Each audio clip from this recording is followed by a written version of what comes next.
This multipolar space is very dynamic. Changes happen, as I have said, rapidly and abruptly overnight.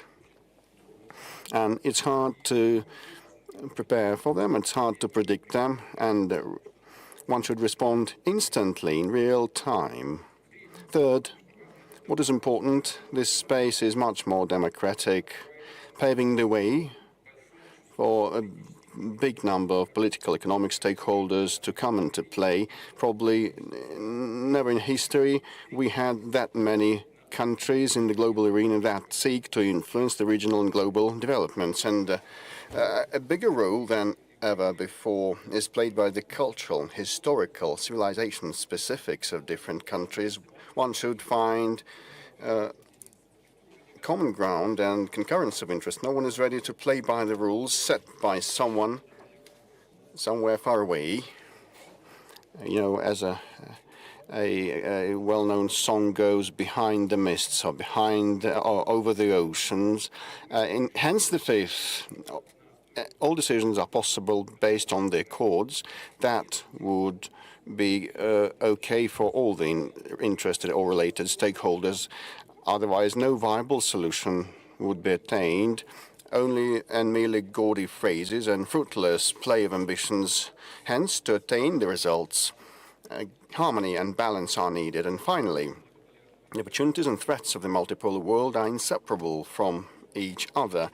Definitely, the weakening of dictate that was typical of the previous period and expansion of the freedom for all is an obvious boon. At the same time, in this context, it's much more difficult to strike this solid balance, which is actually a blatant and extreme risk per se. So such situation on the planet that I have tried to briefly portray is a brand new phenomenon. The international affairs are going through a radical transformation. Paradoxically, multipolarity has become the direct effect of attempts to impose and maintain the global hegemony. The response of the international system and the history itself to the obtrusive aspiration to fit all in a single hierarchy with the West at the top. A failure of such an undertaking was only a matter of time, and we were warned about that always. And by historical standards, that happened quite rapidly. 35 years ago, when it seemed that the confrontation was coming to a close and the Cold War was coming to a close, we hoped that for an advent of the epoch of true cooperation, it seemed that no ideological and other obstacles were there that would preclude to resolve jointly uniform problems and common problems for the humankind, sorting out and resolving conflicts and disputes, building upon the mutual respect and taking into account everybody's interest. Let me digress and give a historical excursus here.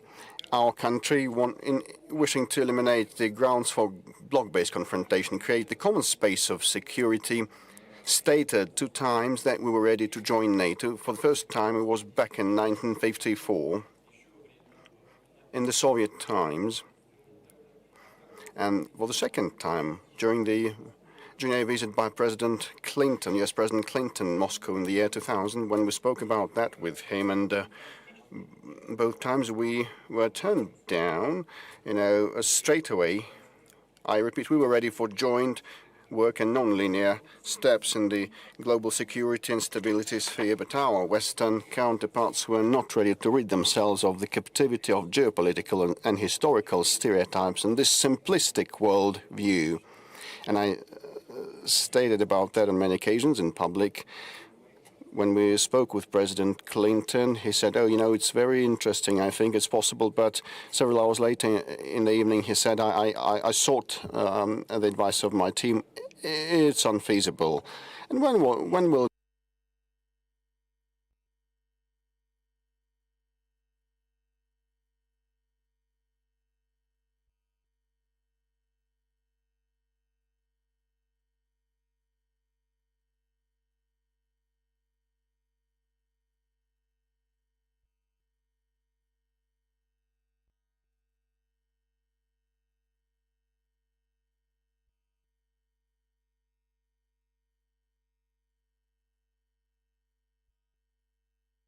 be feasible?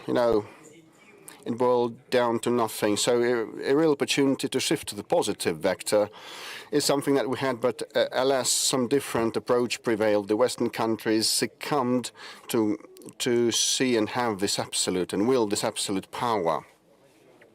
This was a serious, strong temptation, and not to succumb, one had to have some historical vision and good intellectual level of education and groundwork, and those who made the decisions did not have this high capacity. The power of the United States and their allies peaked at the end of the 20th century, but there can be no single force that can run the world on its own, prescribing what should be done to everybody, how everyone should breathe.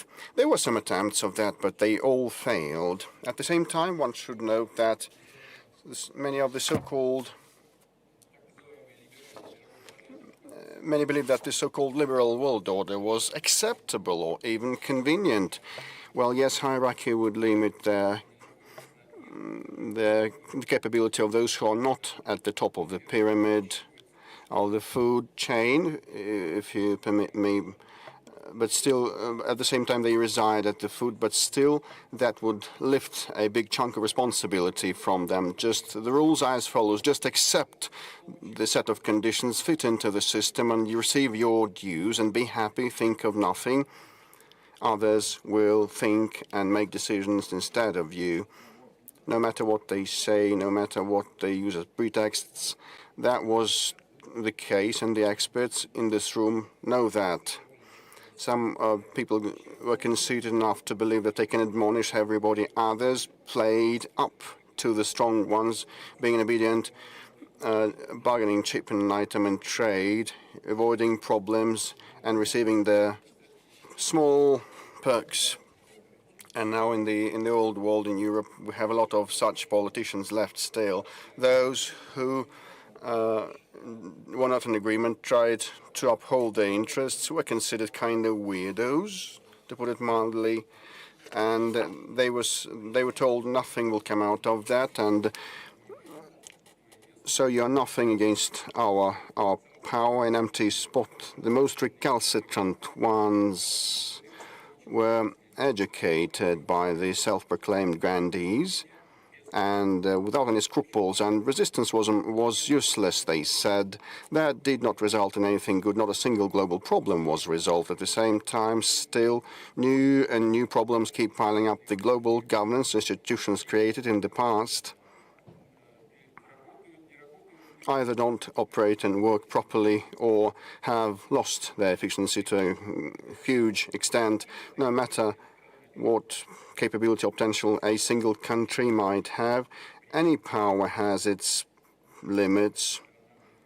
And in Russia, we know that there is a proverb saying, might makes right. However, there may be a stronger might. There always can be a stronger might. You know, this is the gist of the global developments. There may always be a stronger might. Attempts to control everything around oneself would result in overstraining and overload, and that would impact the internal stability, weaken the internal stability, giving rise to legitimate questions among the nationals of those countries who tried to act as grandees. You know, some time ago, I heard similar things from our American colleagues who said that we acquired the world, but we lost America. I just want to ask a question. Was it worth it? And have they acquired anything at all? The leading Western European societies are now seeing repulsion of the excessive ambitions of the political leadership. The barometer shows that the establishment doesn't want to cede power, and they have been engaged in direct deception of their nationals, trying to use ploys and that are legal borderline cases or are beyond the law. You know, turning democratic election procedures into a farce and manipulating the will of their people is something that they cannot keep doing forever. And that has been happening in many countries. I will not be specific.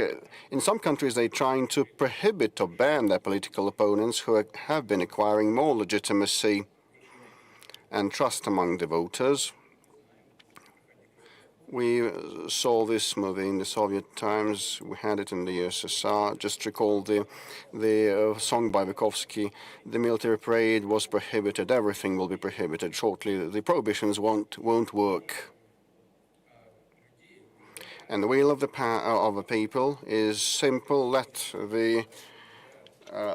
the leadership cater to the needs and the living standards of the people, not chasing chimeras. The United States, where the bottom-up sentiment of the people led to a radical change of the political vector, is a vivid example, and these examples can be contagious.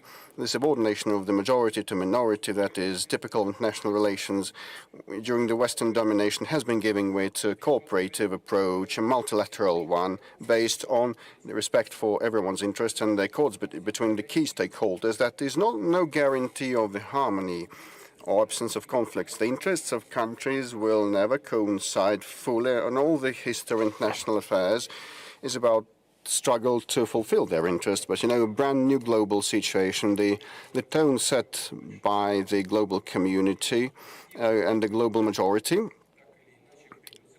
let us hope that all the stakeholders will take each other's interests into account while coming up with regional and global solutions. No one can attain their goals on their own in isolation. The world, despite the aggravation of conflicts and the crisis of previous model of globalization, fragmentation of the global economy, is a holistic, interrelated place. We know that by our own experience. You know how much efforts were applied by our opponents to, roughly speaking, knock this country out of the global system, to drive us into political, cultural, information isolation, into economic autarky.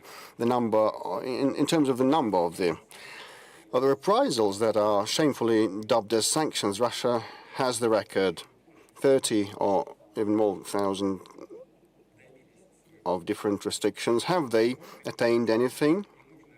I think that people around the room know that these efforts failed altogether. Russia has demonstrated the highest degree of resilience and ability to withstand intensive global pressure that would ruin an entire country, not only an entire country, but a coalition of states. And we take pride in that. We're proud of our country, of Russia, and our people and our armed forces. But I want to mention something else. It turned out that the global system, where they want to squeeze us out of, will not let Russia go, because Russia has become a weighty part of the global equilibrium and balance, not only because of its territory and the people and defense and technological industrial capability and its minerals, its reserves. All those things I have just enumerated matter a lot. These are very important factors, but most importantly, it is so because the global equilibrium and balance cannot be established without us, neither economic or strategical or cultural, logistical, no type of balance. I believe that those who tried to destroy that, well, got to know. Some are still obstinate in their desire to have their way, inflicting, as they say, the strategic defeat on this country. Well, okay,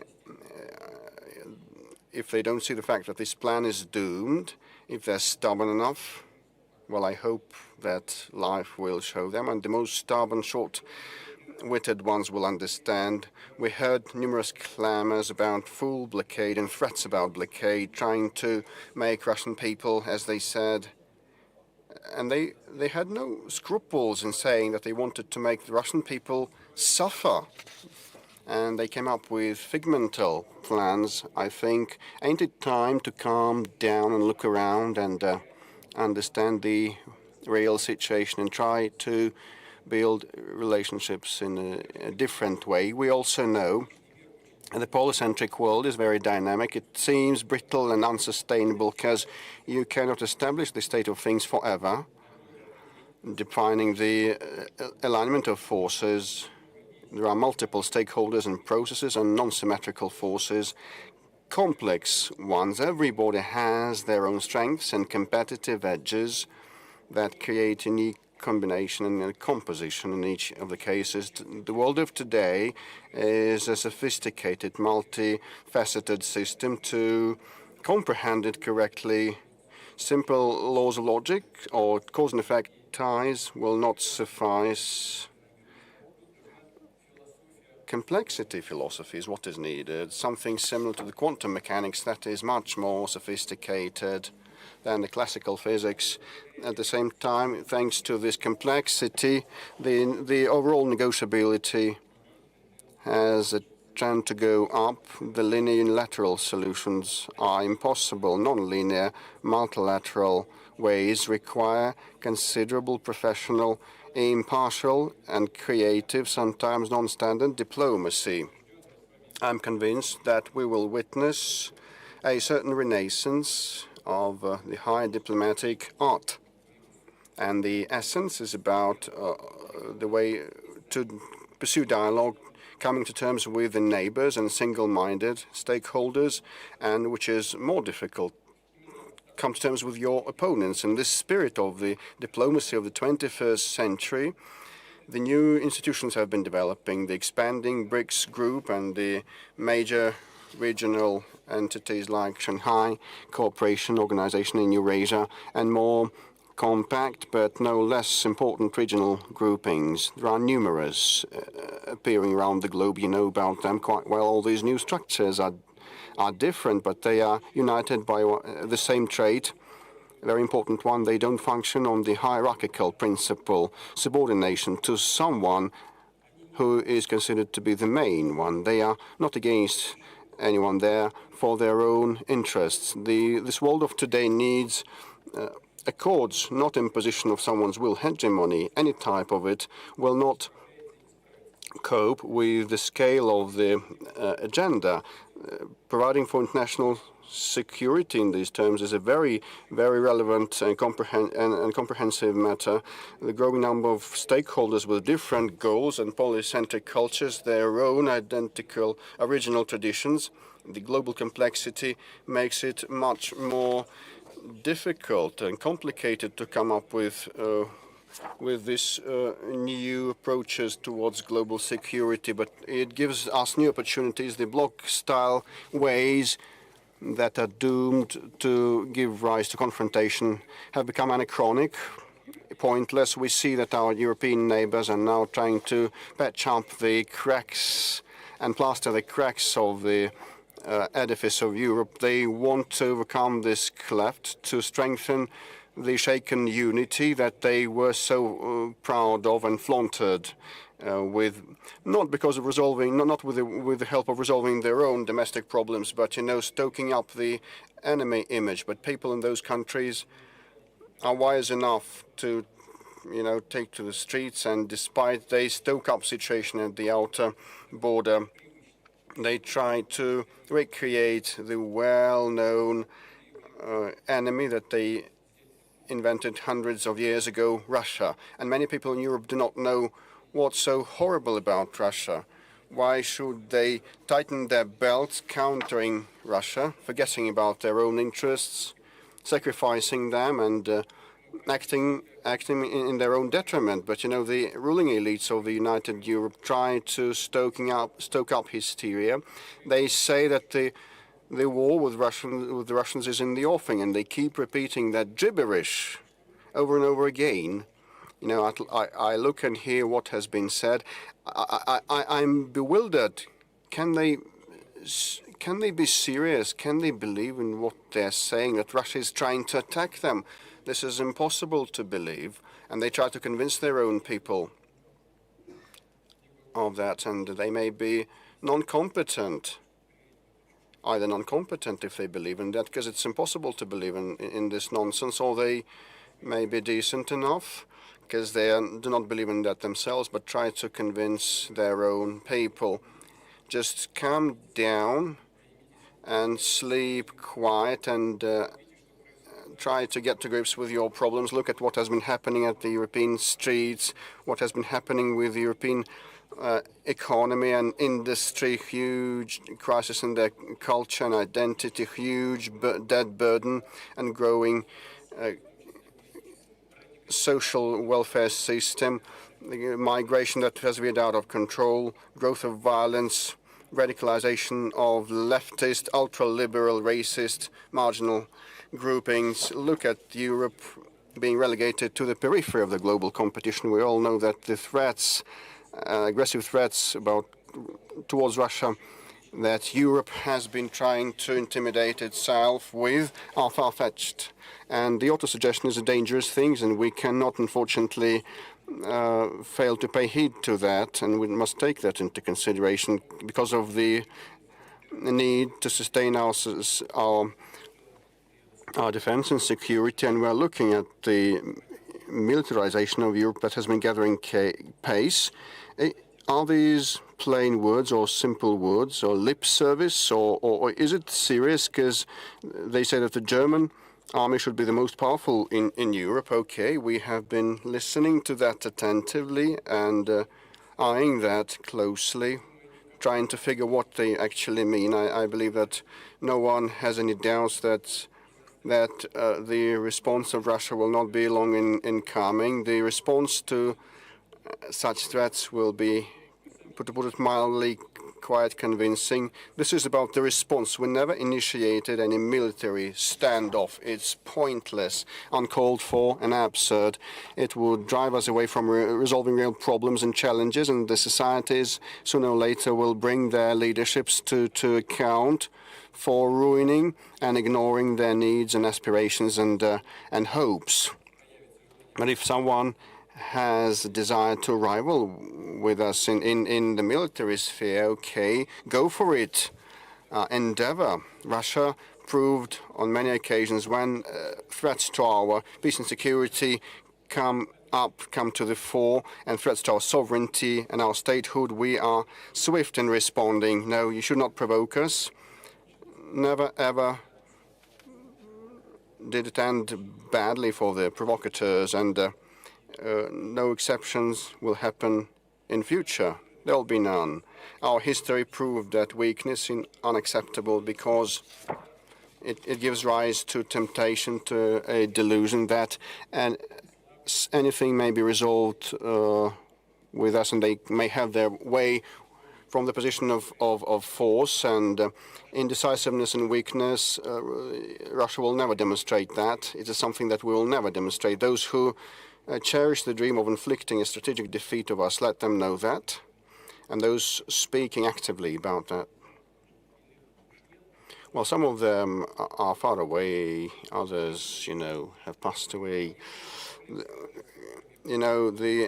There are no objective reasons related. There are very many reasons related to the man-made or social nature. So it's no use spending forces and energy on artificial, contrived contradictions. This is wasteful and silly.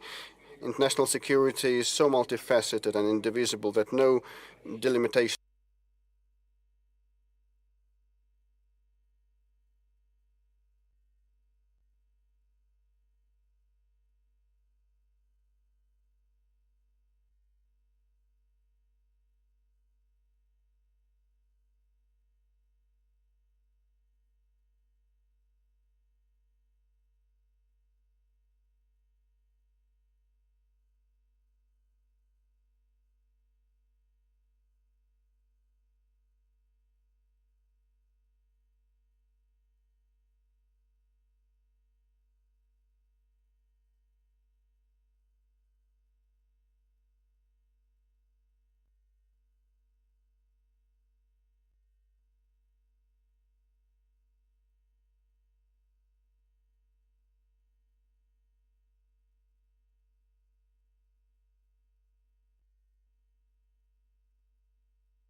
The reasons for the Ukrainian conflict are well known to anyone who has gone far enough to look at the back history of its current most critical stage.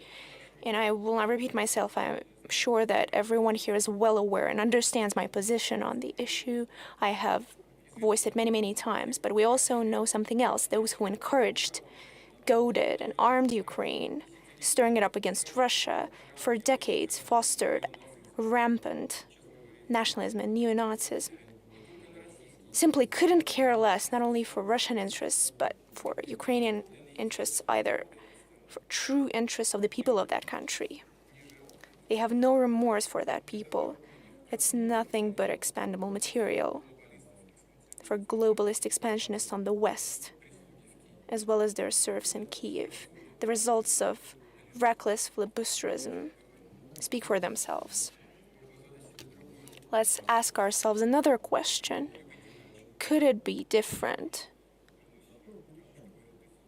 And allow me to go back to what President Trump said. He said that had he been in power, that could have been avoided. And I agree with that statement.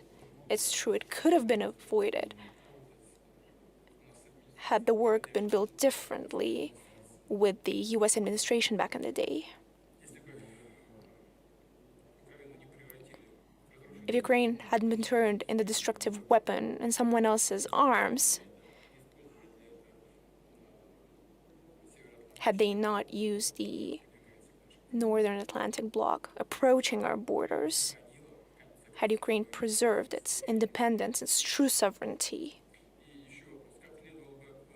And another question, how should we have resolved bilateral Russian-Ukrainian issues that were obviously consequence of disintegration of a massive country and complex geopolitical transformations? I believe that even the disintegration of the USSR had to do with the position of the Russian leadership back in the day to get rid of any ideological confrontation, hoping that now that we've dealt with communism, now we will build a true flourishing world. No, but it seems that there are other factors at play, geopolitical and factors of different kind, and ideological clashes had nothing to do with it. How should they be resolved in a polycentric world? And how would the situation in Ukraine be resolved? Its different poles would test out the situation of the Ukrainian conflict for themselves. These potential pressure points, rifts that exist in their own regions, and then the collective response would be much more responsible and reasonable. At the basis of resolving would be the understanding that all the participants of this complex situation have their own interests. They're grounded in objective, subjective circumstances. They must not be overlooked.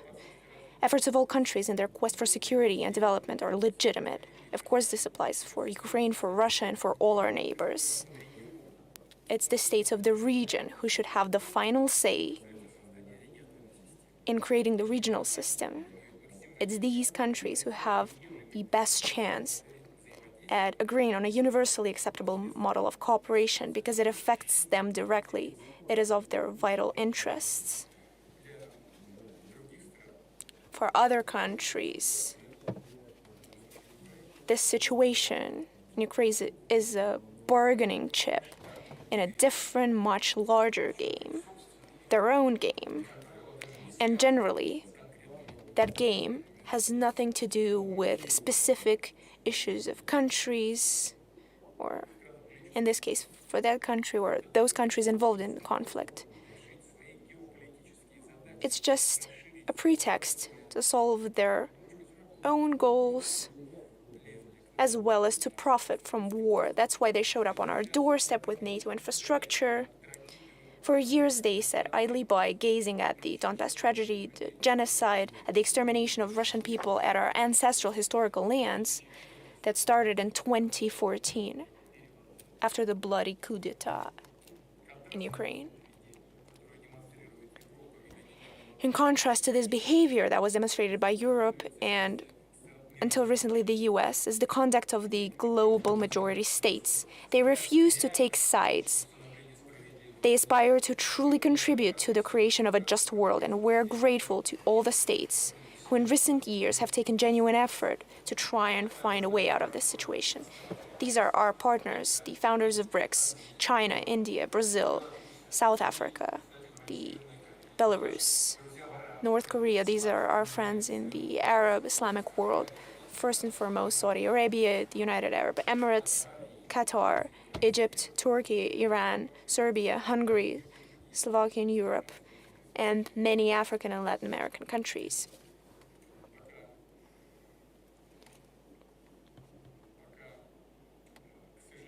Unfortunately, so far we haven't been able to stop the hostilities, but the responsibility for that lies not on the majority for this inability, but on the minority, first and foremost Europe, who continue to escalate the conflict.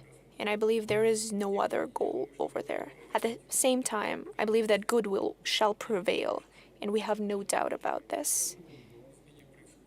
I believe that the situation is changing gradually in Ukraine. No matter how brainwashed people may get, there are still some shifts in their ideology, and in other parts of the world as well. At the same time, the phenomenon of the global majority is a new development in the international life. Allow me to say a few words about that as well. What is its purpose? That the overwhelming majority of states is aimed at implementing their own civilized interests, the main of which is its balanced progressive development. And it seems that it should be natural, that's how it's always been.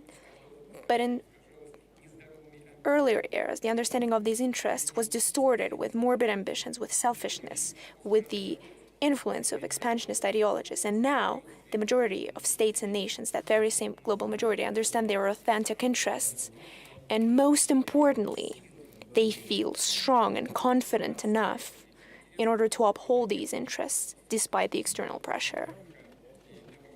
And I should add, by promoting and defending their interests, they're ready to work together with their partners. That is to say, to translate international relations, diplomacy, integration into the source of growth, progress, and development. The relations within the global majority is a prototype of political practices necessary and effective in a polycentric world. This is pragmatism and realism, rejection of bloc philosophy, absence of rigid, dictated commitments, models where there are senior or junior partners.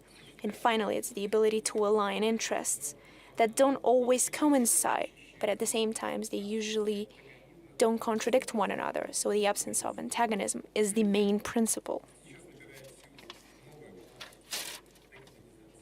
We see a new wave of de facto decolonization that is gaining momentum, where former colonies, aside from statehood, also gain political, economical, cultural, and ideological sovereignty. And in this context, another important date is very important to note here. We celebrated 80 years since the creation of the United Nations organization. It's not just the most representative, universally political structure of the world. It symbolizes the spirit of cooperation, alliance, brothers in arms that helped in first half of former century to unite our efforts to defeat the greatest evil in history, the merciless machine of extermination and enslavement. And of course, the decisive role in this joint victory belongs to the US. Just take a look at the number of victims of the anti-Hitler coalition and everything will become clear. The UN, of course, is the legacy of victory in the Second World War. To this day, it is the most successful experience of creating the international organizations through which we can resolve the most urgent world problems. And we often hear that the UN system is paralyzed, that it's in crisis. It's become the common position. Some even go as far as to say that it has become obsolete and it should be radically reformed. Yes, of course, there are a lot of issues in the work of the UN. But we do not have a better alternative than the UN. We have to admit that. The problem is not with the UN because its potential, it's virtually endless. The issue is how we, ourselves, these united, and although more often than not now disunited nations, use these opportunities Of course, UN is facing certain challenges. Just like any other organization, it needs to adapt to changing realities. But in the process of its restructuring, configuration, it is especially important not to lose sight or twist the main idea of the organization, not just the one that was embedded when creating the whole UN system, but also the newfound idea that has arisen in the process of its complicated development. We should recall that since 1945, the number of UN member states has practically quadrupled. The organization that has come up at the initiative of several largest countries during the decades of its existence has not just expanded, it has absorbed many different cultures and political traditions. It has gained diversity, has truly become multipolar, way before the world has taken that path. The potential laid in the UN system is only beginning to unfold, and I'm sure that in the new era we're entering, it will only pick up the pace. In other words, now the countries of the global majority form the convincing majority, even within the UN, which means its structure and its governing bodies need to be brought up into the line accordingly, so that it fully aligns with the basic principles of democracy. We will not deny there is no unanimity as to how to organize the world, which principles it should be based on in the upcoming years and decades. We have entered a long stage of searching, in many ways stumbling in the dark. Once we have a new sustainable system, its framework remains unknown. But we should be prepared that for a considerable time, socio-political and economical processes will be hard to predict and sometimes quite nerve-wracking. In order to keep those clear guidelines and not lose our way, we need a strong support. First and foremost, these are values cultivated in national cultures over the centuries, culture, history, ethical and religious norms, the influence of geography and environment are key elements from which civilizations are born. Special entities that have been created over centuries that determine national identity, value orientations, traditions, all that serves as a guideline, allowing us to find our way and allowing us to weather the storms of rough waters of international life. Tradition is a very distinctive, unique thing. Everyone has their own, and respect for traditions is first and foremost a condition for a prosperous development of international relations, as well as resolution of arising issues. The world has withstood the efforts of unification, of forcing of so-called universal model that went against the cultural and ethical traditions of many nations.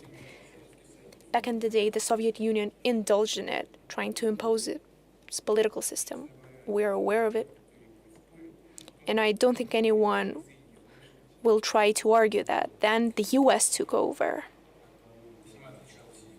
But the Europe has come up big as well. But in both cases, nothing was achieved. Perfunctory, extrinsic, artificial, something imposed doesn't last long. And those who have respect for their traditions usually doesn't encroach on others. Today, against the backdrop of international instability, it is especially important to lay your own groundwork of development that is independent on the international whirlwinds. And we see how many countries and nations turn to these foundations. And it's not only happening in the global majority states, but in Western societies as well. If everyone operates and follows these principles, taking care of themselves without wasting effort on unnecessary ambitions, turns out that getting along with others becomes much easier. I would like to give you an example of cooperation between Russia and the US. Of course, our countries have a lot of differences, and our views on many world issues differ. And for large powers, it's natural, it's normal. Most importantly, it's how we overcome these differences. And the current White House administration speak directly, firmly, using point-blank statements without being hypocritical. It is especially important to understand what the person wants, instead of trying to drown in the series of ambiguities, in these misty hints. And we understand that President Donald Trump and his team are operating on the interests of their countries as they see them. This is a rational approach, but at the same time, we need to admit that we have the right to operate based on our own national interests, one of which is the restoration of full format relations with the US. And no matter the differences, if we treat each other with respect, then even the most firm, persistent bargaining will still pursue the goal of finding something mutually beneficial, and then we can find solutions to any issues. Multipolar world and polycentric world is a reality that is here to stay. How fast and how effective it will be depends on every single one of us. And this order and this model in the modern world is only possible as a result of universal efforts. The work where everyone participates, allow me to reiterate, times where the narrow group of the most powerful nations decided for the whole world on how to live, is irretrievably gone. And those who feel nostalgia for colonial times, when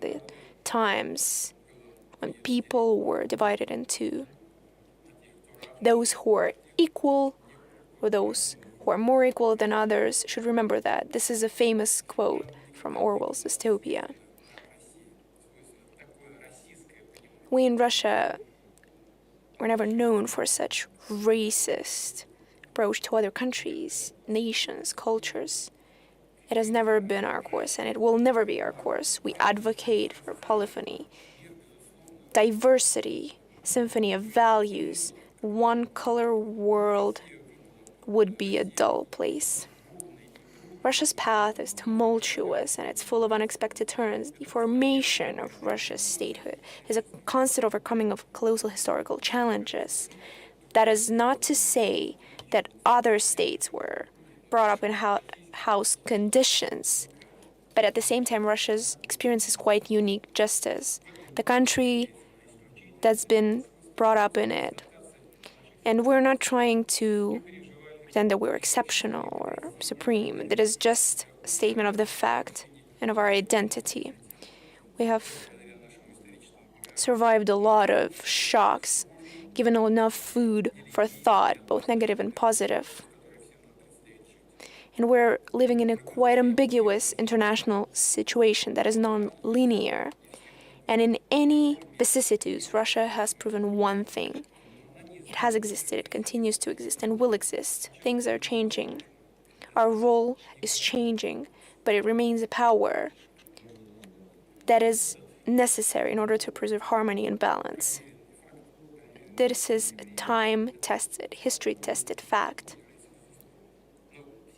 And it's unconditional. But in today's multipolar world, this harmony and the balance that I've talked about can only be achieved through joint work. And I would like to assure you that Russia is prepared for such work. Thank you so much for your attention.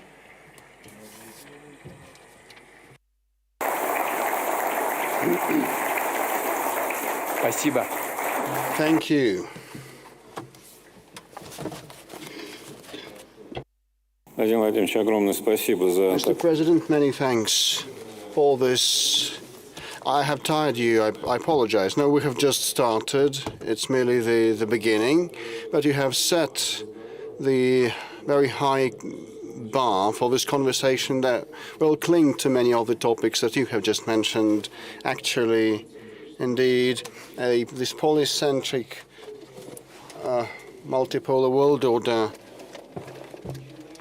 is kind of still fledgling, and description is at the inceptional stage. It is very complex and sophisticated, and as in an old parable, we may touch a part of our body, of a body, and believe this is the entire elephant, but it's merely a part of the elephant's body. Well, I've cited practical examples. These are no idle words, not lip service. Sometimes we're faced with different issues to be resolved in different parts of the globe, and in the past times there were two blocks, the Soviet bloc and the Western bloc, but currently things have changed, and now I may be facing a dilemma whether I should act in this or that way. But if I act in this way, this will impact those stakeholders. If I act in another way, this is impact someone else. So, and well, in several occasions we opted for an omission. Sometimes it is wiser to exercise restraint than to act. And these are the realities of today, and this is something happening in practice. Well, at school, have you been playing chess? No, I was a chess player anyway. Good. Then let me continue with respect to what you have said. Regarding the practice, not just the theoretical analysis has changed, but the practical actions cannot be the same as they used to be, and certainly the preceding decades. Many relied on the institutions, different international organizations, structures, and structures within the states that were adopted and adapted to solve certain problems, and many experts. And we discussed that too at the Valdai Discussion Club in the previous days, say that the institutions, for certain reasons, become weaker or even lose their efficiency. And the leaders, the heads of states, now have to assume much more responsibility than before. In that respect, I have a question to you. Are you feeling, being an Alexander I at Congress in Vienna, who was personally negotiating the New World Order, being alone? No, I do not feel like this. Alexander I was an emperor, and I'm a president elected by popular vote for a certain term. This is the biggest difference, number one. Secondly, Alexander I used might to unite Europe, defeating the enemy that had invaded our territory. We recall the Vienna Congress and all other things and what was done by him with respect to where the world was heading. This is a contentious thing, whether monarchies were to be restored anywhere across the board, or one should have tried to turn the wheel of history in a different direction, looking at the nascent trends and heading this new progressive movement. But, this is a digression from your question.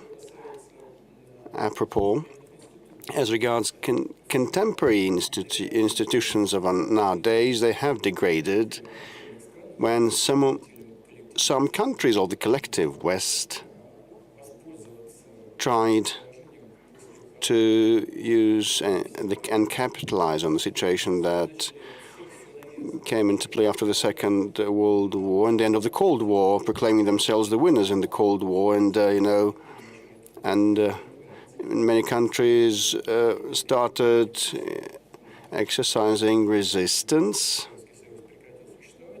and balking, and the West, after the Soviet Union ceased to exist, Western structures injected very many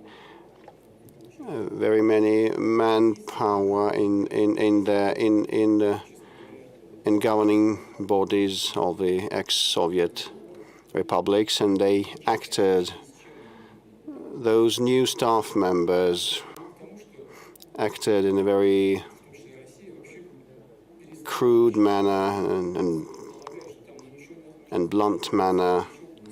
And OSCE, why was the OSCE created and established? To resolve complex issues in Europe, and it boiled down finally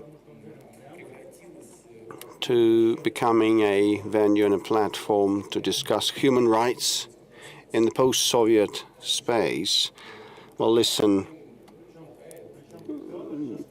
there are many problems in this respect, but in Western Europe too, they have problems, and this Department of State of the United States paid heed to the fact that they started having human rights issues in the United Kingdom. Well, let them live happily. But those problems existed before, and those professional organizations started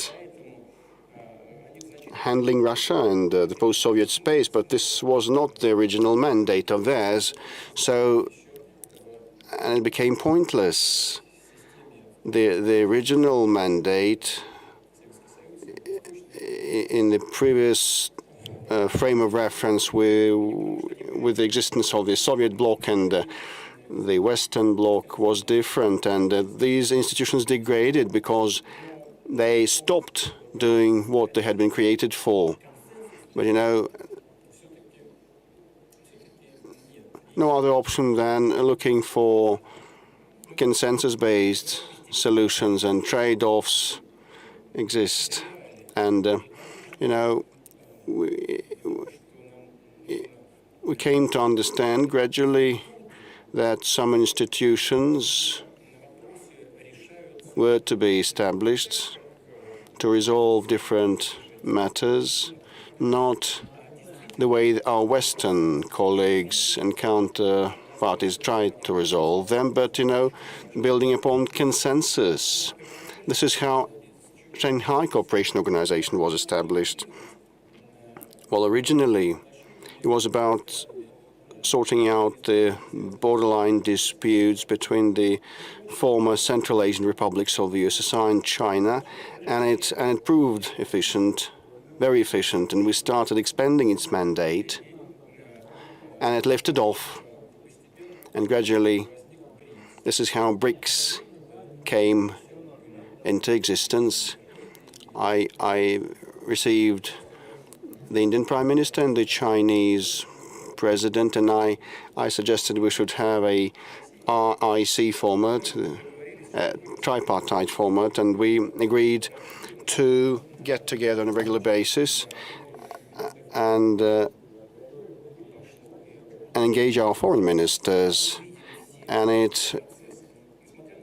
we kicked the ball rolling. And despite some of the minor problems that they had between themselves, some of the issues, anyway, this platform, this organization proved efficient, and no one wants to bulge out or press ahead with their interests. And everybody got to understand that balance should be struck, and Brazil and South Africa volunteered to join, and BRICS was established. So these are natural partners united by one and the same concept of how to find solutions to different problems in a mutually acceptable way. And, I mentioned regional entities in my intervention, and their authority and clout have been growing. This is the guarantee that this new complex multipolar world has all the chances to become sustainable. In your presentation, you used a very nice metaphor about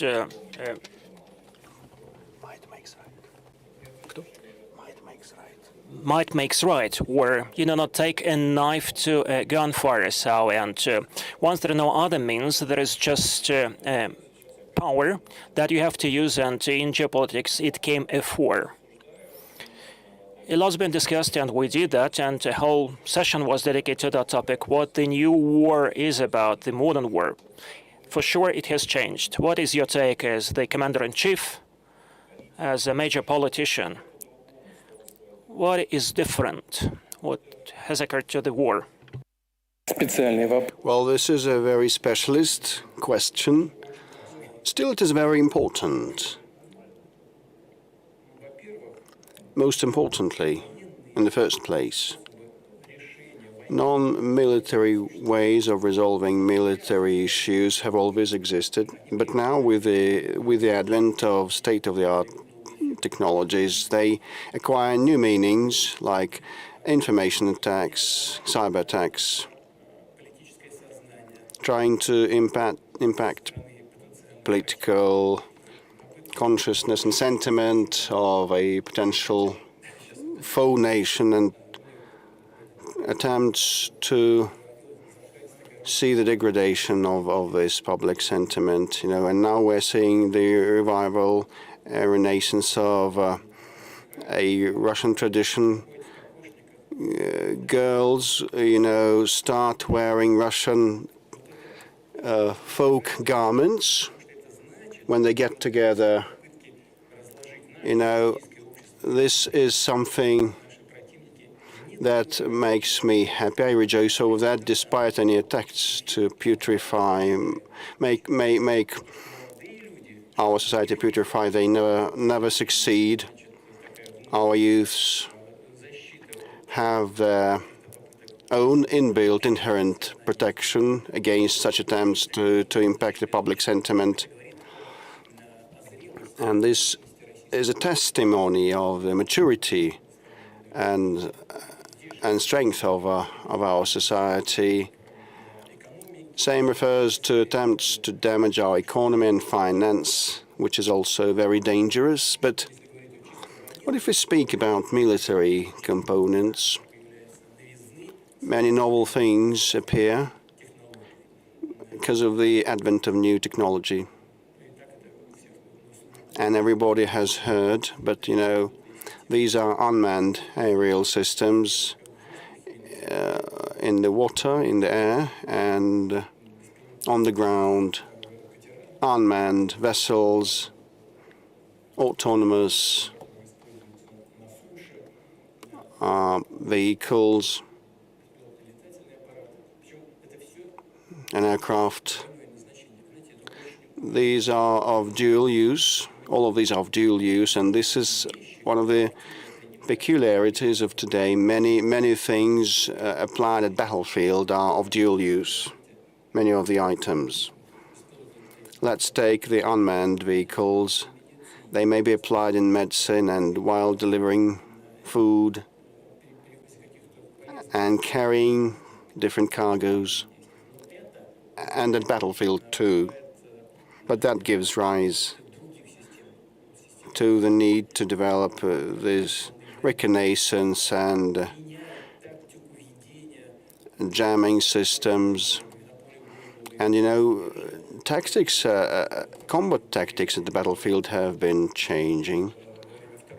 So the tanks are used in a different manner now, not for the sake of breakthroughs, but to provide support to the infantry from hiding places and stations. But the pace of the change is what matters. Many things change over 1 week or over 1 month. We may apply something, but all of a sudden, like long-range, high-precision weapons become less efficient. Why so? Because the adversary has been applying the electronic jamming systems, and we need to find an antidote in several weeks, and that happens incessantly at the battlefield and in R&D centers. This is the pace of state-of-the-art change and the rapid change we're seeing today of the current warfare. Everything has been changing apart from one thing. The bravery, the courage and heroism of the Russian soldier remain unchanged, and we take pride in that, enormous pride. When saying Russian soldier, the Russian soldier, I'm referring to all sorts of ethnicities and different creeds and different ethnicities stand up to that, saying that I am a Russian soldier, they say. And this is true. And Peter the Great said, who is a Russian? If you know, okay, but I'll tell you, unless you don't know, a Russian is someone who loves Russia and who serves his country. Thank you so much.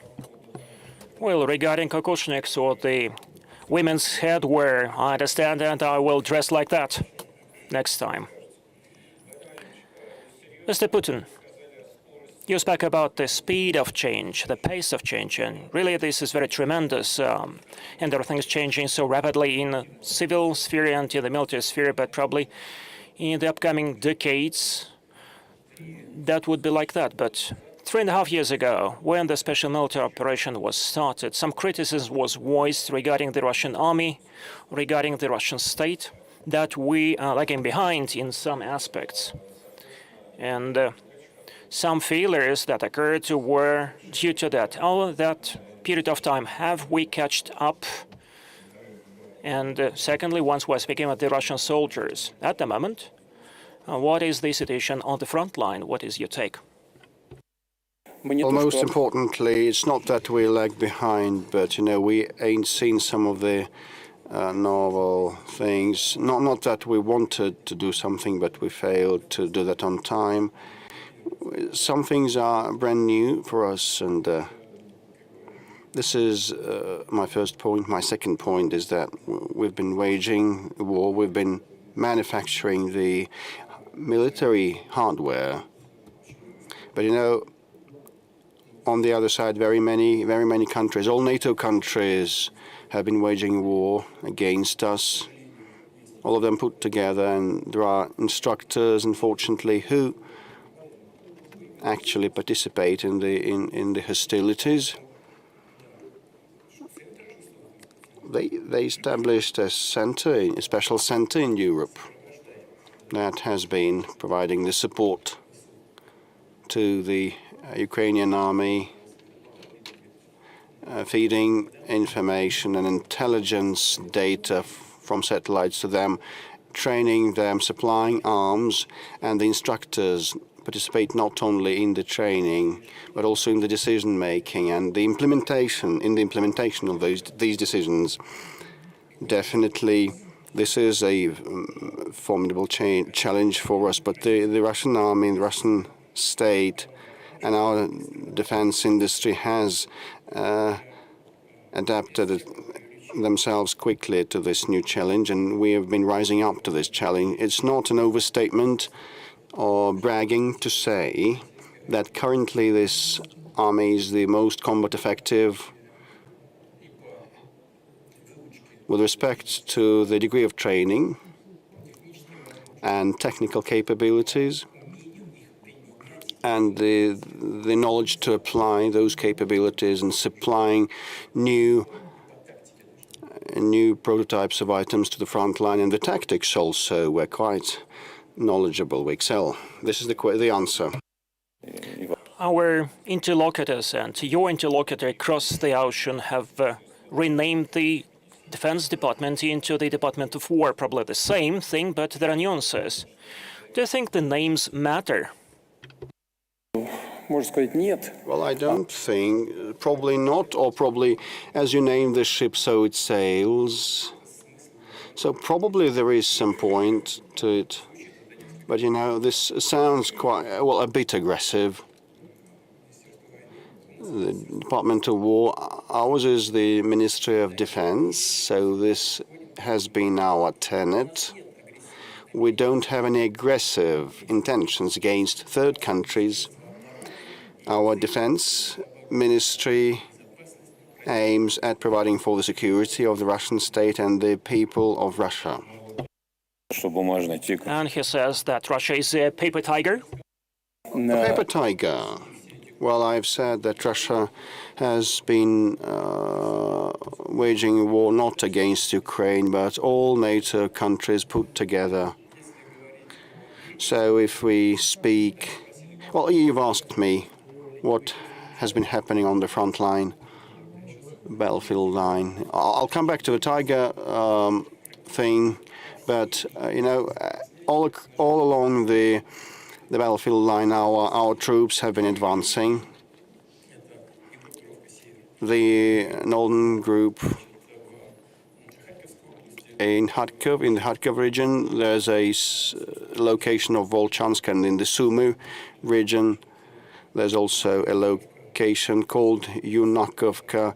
It has been transferred to our control, and we have taken half of Volchansk. I think it is a matter of time. The other half will be retaken soon, and a security buffer zone is being established in a firm and resolute manner, as planned. The western group of our troops has virtually fully, well, two-thirds of Kupiansk have been taken, which is a location where we have seized the center, and the hostilities have moved to the south. Another major location called Kirovsk has been transferred to our control, and the southern group of our troops has entered the city of Konstantinovka. This is one of the defense bastions like Konstantinovka, Sloviansk, and Kramatorsk, which are the fortifications that had been created for more than 10 years with the help of the Western professionals and military professionals, but we have approached and entered those, including also Seversk, a major location too, and the hostilities are ongoing there. The central group of our army has been quite active and efficient in operations, and they have entered the location of Krasnoarmeysk, the south of it. I will not delve into detail, also because I just don't want to inform our foe, strange as it might seem, because this might seem strange, my words, but actually they don't know what has been happening. They have very little coordination, so I would not wish to supply information to them, but, you know, our soldiers work there, okay. With respect to the eastern group, it has been advancing rapidly at a good pace in the north of Zaporizhzhia region and Dnipro region, and the Dnieper region, regional group also is quite effective and confident. So 0.13% of Lugansk region is what is still controlled by the adversary, so we will retake that, and 19-something% is still controlled by, of Donetsk region is still controlled by the adversary. 24 to 25% is the remaining territory under the control of the Zaporozhye and Kherson regions, and I'm in control of the Ukrainians, and we hold the strategic initiative in a confident way in all these locations, but actually we've been advancing steadily and resolutely. Are we a paper tiger? Then what is NATO in this case? What is NATO like if we're a paper tiger? Okay. The main thing for us is to maintain our confidence, and we are confident. Thank you so much. You know, there are such toys that you make out of paper and to make a tiger. I do think that next time you meet President Trump, you can give him such a toy. Well, we have our own relationship, and we know what to give one another, and we treat these things with calm and ease. I don't know whether it was irony or what the context was, you know. Well, he uttered that and talking to his interlocutor like the paper tiger. Okay, then what followed? Go and get to grips with this paper tiger, he might have said, you know, but things on the ground are different. Actually, the problem is, well, they receive, the Ukrainian army receives a lot of supplies of arms, as many systems as they need. But you know, in September they have lost 44,700, and around half of that is irretrievable, and the forced mobilization brought in only 18.5 thousand new recruits, and 14.5 thousand have returned after treatment in hospitals. If you add the mobilized ones and the returnees and all those who they lost, it's minus 11,000 per month.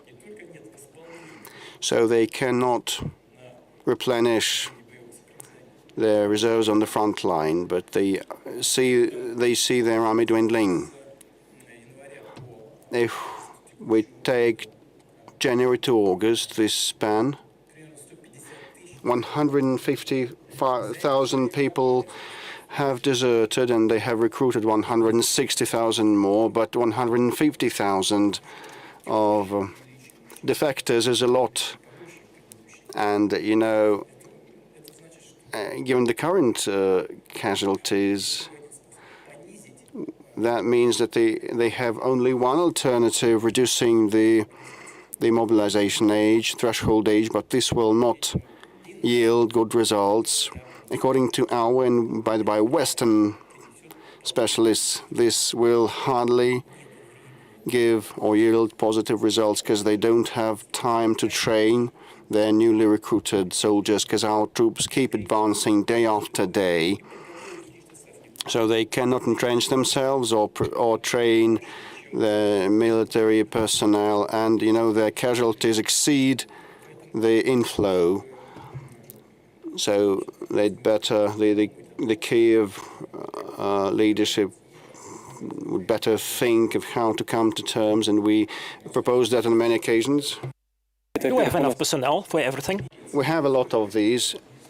We also have casualties, but you know they are much lower than the ones of the Ukrainian forces. And you know, our recruits are volunteers. They volunteer. They come to the draft stations on their own will. We don't have any forced mobilization, any compulsory mobilization, unlike the Kiev regime. This is not what I have invented. This is objective, real data, and the Westerners also prove that. January to August saw 150,000 of defectors in Ukraine, because they snatch people in the street and afterwards they flee the battlefield, and we call on them to surrender, but you know they are destroyed by punitive squads or UAVs, kill them,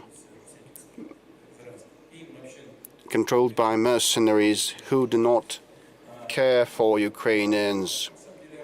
So their army is very, very, very bare bones. The elites don't participate in the hostilities. They just send their people to be slaughtered. This is why that many defectors. You see, we also have these, and it usually happens in armed conflicts, but it never compares to what they have. Similar to their kinds, it's just singular cases. That's where the problem comes from. Maybe they can lower the conscription age to 21 or 18.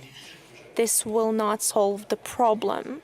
This is what has to be understood, and I hope that this understanding will come to the leaders of the Kiev regime, and they will find it in them to sit at the negotiation table. Thank you. Dear friends, please ask your questions. Ivan Safranchuk from the front. Mr. President, thank you for your very interesting introductory remarks. And you already set this really high standard for this discussion as you spoke with Fyodor Lukyanov. Let me clarify those cardinal changes that were going on in recent years. Were you surprised by anything? Were you surprised by the rapid desire of some of the Europeans to start this confrontation with us? Some of them are no longer ashamed to be participating in Hitler's coalition. Some of those things you could not even imagine. Were you surprised in terms of how it was even possible? And you mentioned how in the world of today, you have to be ready for anything. Anything can happen, but quite recently, it seemed like the situation was more predictable. Was there anything that surprised you? First of all, you see, as a whole, overall, no. There was nothing much surprising. Because I could imagine how it could look, but you see, I was quite taken aback by the readiness and this desire to fully review that used to be positive in the past. You see, first of all, they've taken these very tentative steps and started to compare the Stalin regime with the fascist regime in Germany, Hitler's regime. They've started putting them on the same shelf. So they've tried to bring up to surface the Pact of Molotov and Ribbentrop. They've spoken about the Munich deal of '38 as if they've started to forget about it, as if it never happened. The Prime Minister didn't come to London, shaking the agreement with Hitler when descending the plane, saying, "I bring peace." But even back in the day, the UK had people who said that now war is inevitable. That was Churchill. So Chamberlain said, "I bring peace," and Churchill responded with, "War is inevitable." So that was the estimation back then. They talked about the Molotov Pact. They said that Soviet Union was coercing with Hitler, but you were the ones who coerced with him the day before. And they're still acting as if it never happened. Perhaps they can try and spread propaganda, try to brainwash people, how these things don't align. But when it comes to it, we know what really happened. So that was the first part. But as we go on, the more the merrier. Not only have they tried to compare Stalin and Hitler, they've also tried to fully forget the results of the Nuremberg process, which is quite concerning because these are participants of a joint fight. And this Nuremberg process was a joint effort. And it happened in order to avoid repetition of anything like that in the future. They started eradicating monuments to Soviet soldiers who fought Nazism. I understand that there were some ideological factors at play, but as I've already said, the Soviet Union also led the policy of trying to impose political system in Eastern Europe. That is clear. But people who fought Nazism, they laid down their own lives for it. And they weren't at the head of Stalin regime. They weren't in charge of anything. They've simply paid with their own lives, trying to defeat Nazism. And so on and so forth. And this is what shows that there is no end to their rhetoric, but only because it has to do with Russia. They need to set certain arms to it. And when I've come up on stage, I've taken a book with me. I wanted to read something to you, but what I wanted to say, at home, my table, I have a Pushkin book of his works, and sometimes when I have a free couple of minutes, I like to open it because it's quite an immersive, interesting reading, but also to truly immerse myself in that atmosphere, what these people lives looked like, what they thought. And just yesterday I opened this book, I perused through the pages, and I found a poem.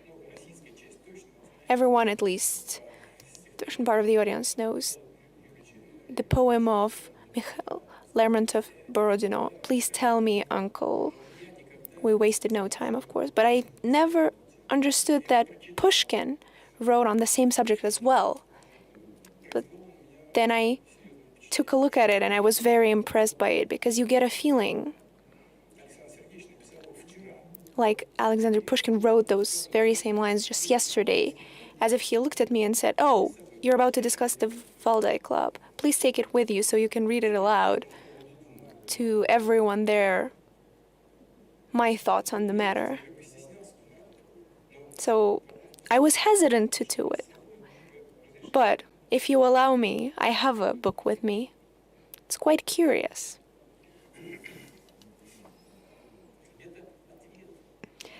This is a response to many questions. The Borodino anniversary. The great day of Borodino. Remembering the brotherhood, we said a lot of troops went threatening Russia with death. The whole Europe was there, and whose star was leading it on? But we stood firmly on the ground, took the bullets to the chest, and the unjust argument was then fair. And then their shameful fleeing, they forgot. They forgot our arms, our snow that buried their fame in the middle of a desert. Their famous feast is so attractive, and they get drunk on the Slavic blood. But their hangover will be hard, and they will sleep for long on the northern fields. You see, this says it all.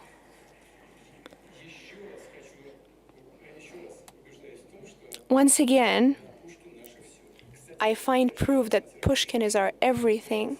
And after that, he went even further on. He was so inspired, but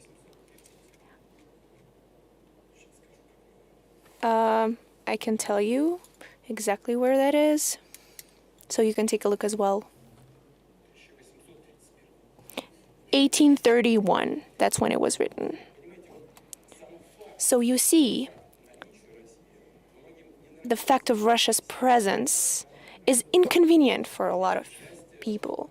So everyone tries to play part in this historic event of inflicting strategic defeat and to, of course, benefit from it, to reap a piece from here, from there, but also to make a convincing gesture. But they will not succeed. It's an important comparison. Nawrocki, president of Poland, I think the day before yesterday, as he was... The poem goes on about Poland. He mentioned in an interview that he keeps talking to General Pilsudski, discussing issues of relations with Russia, and you speak with Pushkin. There's no harmony in it. You see,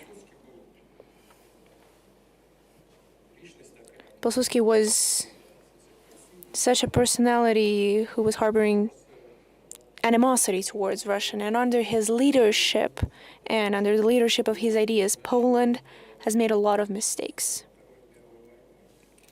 between the First and Second World War, because Germany proposed peaceful resolution on the Danzig corridor issue, and the Polish leadership refused to do it, and then fell as the first victim of Nazi aggression.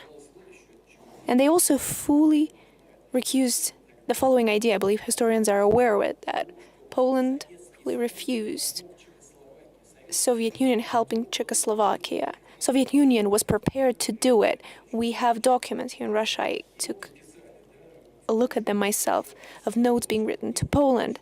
And Poland said that there would be no way it could lead Soviet troops to Czechoslovakia. And if Soviet planes would fly over, then Poland would strike them down. And then it fell as the first victim of the Nazi aggression.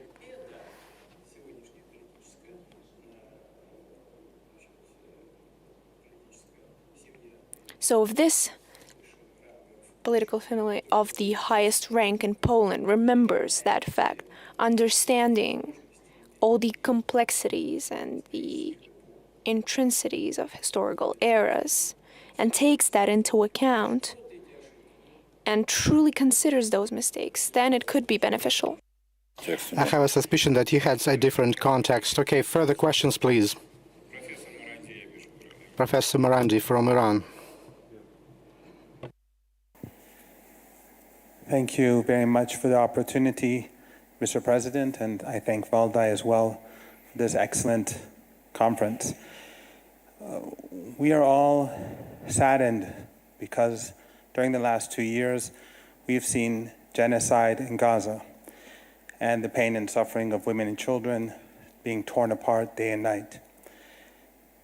Recently, we saw President Trump give a peace proposal that looked more like a submission and capitulation, and especially introducing someone like Blair with his history is insult to injury. I was wondering, what do you think the Russian Federation can do to bring an end to this misery, which has really darkened the days of everyone? Thank you.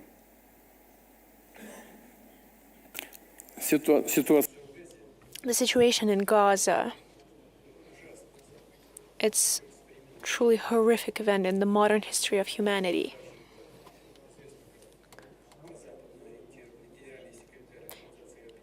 And it's even known how the Western-oriented UN General Secretary Guterres said that it has turned into the largest children's cemetery in the world. What could be more tragic or sadder? As for the President Trump's proposal on Gaza,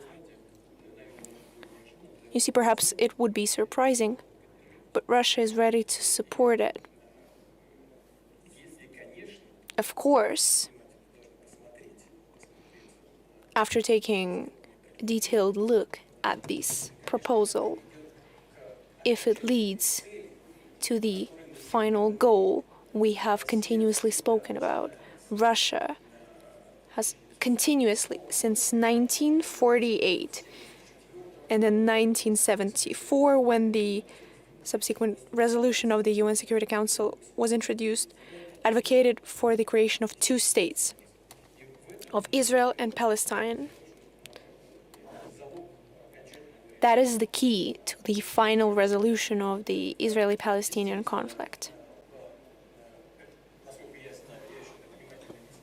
And it's true, I haven't taken a close look at this proposal just yet, but I believe it is proposed to create an international body that would govern for a certain time over Palestine or the Gaza band.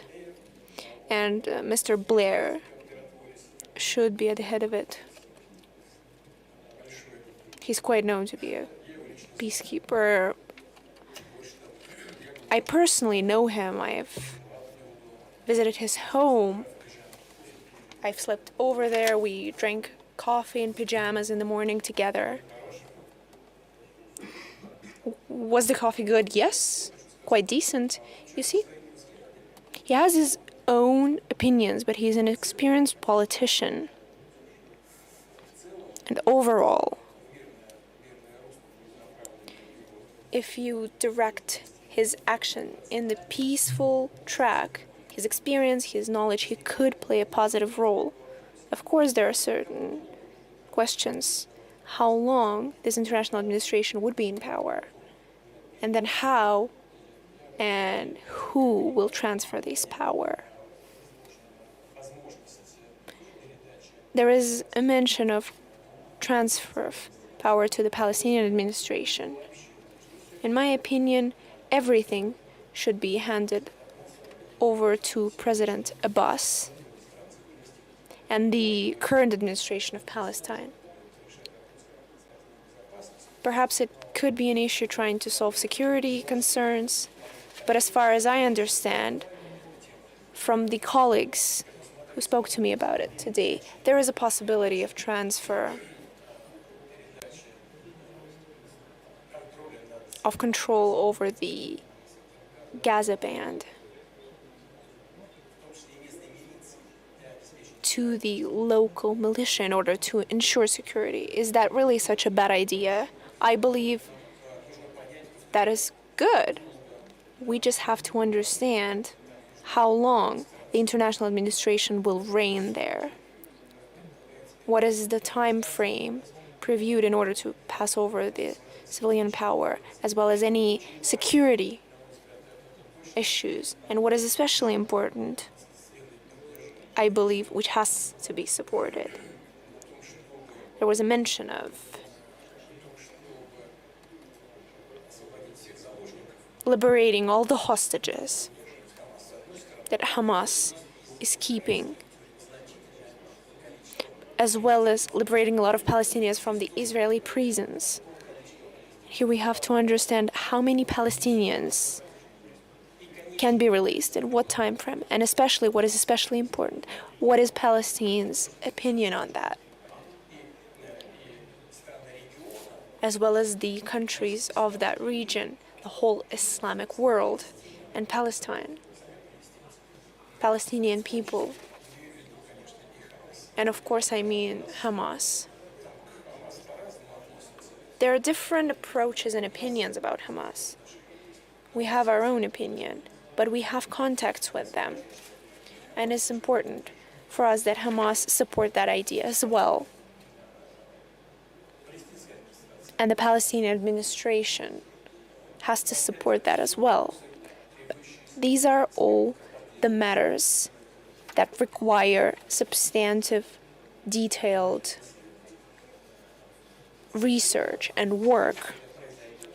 Overall, if we manage to make it happen, this will be a significant step forward towards resolving this conflict. But in our opinion, I would like to reiterate, any substantive decision can be made with the creation of Palestinian state.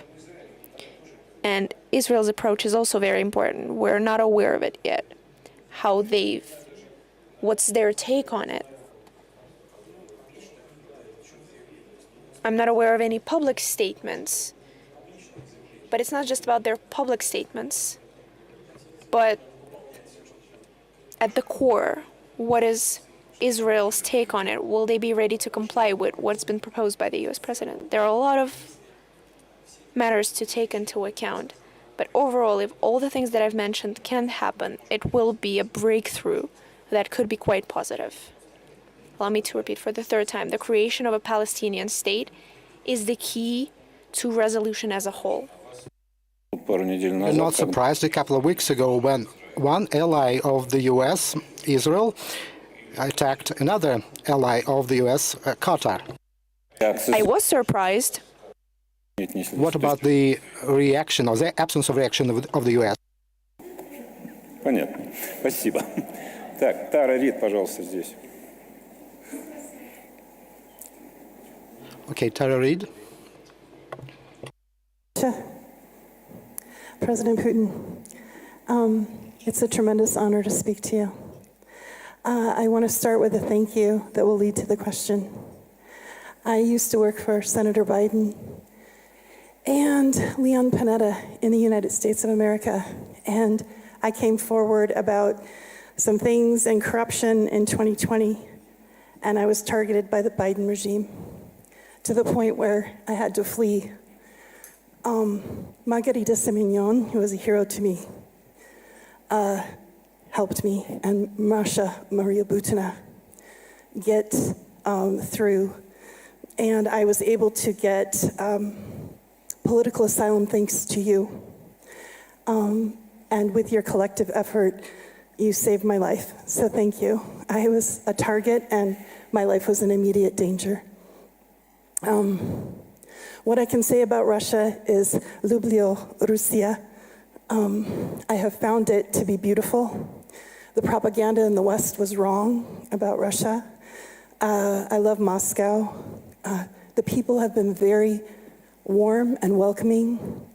It's efficient. And for the first time, I feel safe and I feel more free. I work for RT. And I've really enjoyed it. I'm given a lot of creative freedom to work in my sphere in geopolitical analysis. And so thank you to the Valdai Club for recognizing my intellectual pursuits. I appreciate you.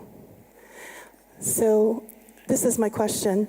I have met other Westerners that have come here for sanctuary to Russia, also for economic reasons and for shared values. How do you feel about watching this stream of Westerners coming in, asking to live in Russia, and will it be easier to get Russian citizenship?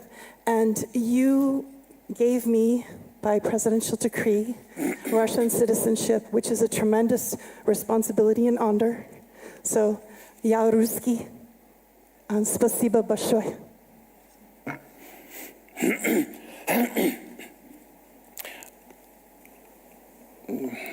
Вы сказали о... You've mentioned common values and how we treat people who come from different countries wanting to live here, who share these common values with us. You see, in our political culture, there have been a lot of good, a lot of questionable, and the identification document of citizens of the Russian Empire.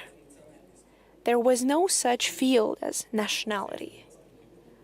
Soviet passport had that, but the Russian one didn't have that. It had a religion.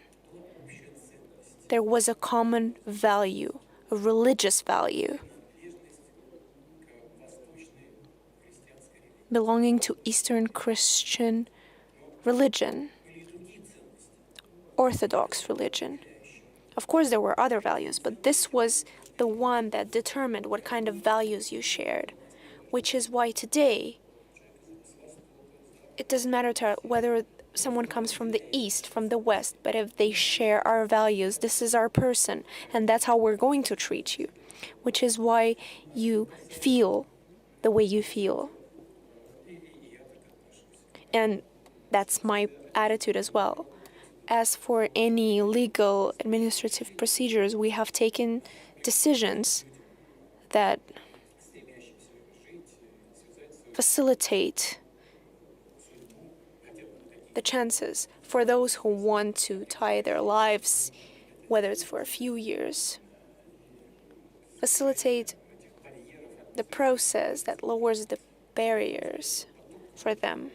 It's not that we see a huge inflow, but hundreds of thousands of people, or I believe we've received 2,000 applications, 1,800, and this inflow continues.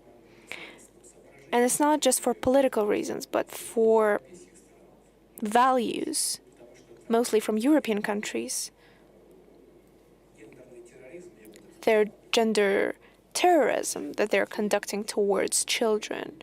Not a lot of people can tolerate it. So they're trying to find safe havens, and they find themselves here. And we will continue to support them as far as we can. You've also mentioned, I've taken note, I love Russia. You and I have a lot of common. You said I love Moscow. And we have a lot of common because I love Moscow as well. So let's operate on that. For someone born in St. Petersburg, that's worth a lot. That's a revolutionary event.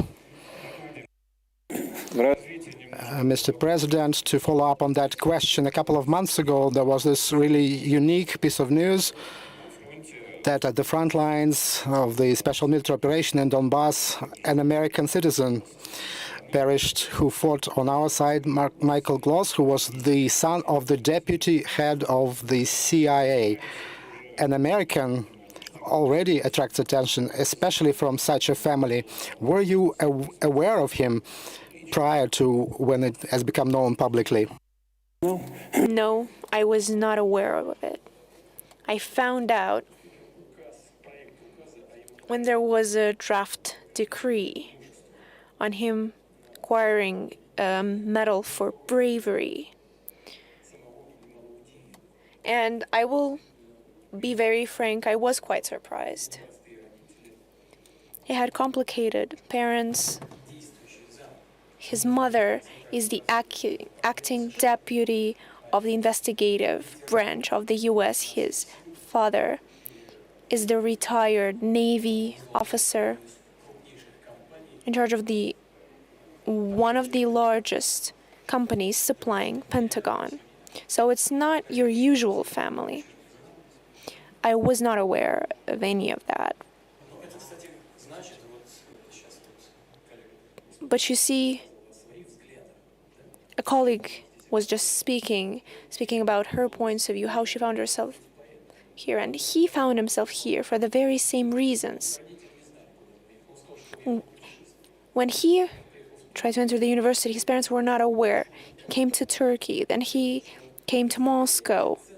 He came to the inscription office, and he says that he shares the same values as Russia: human rights, person's right to his own language, to his own religion.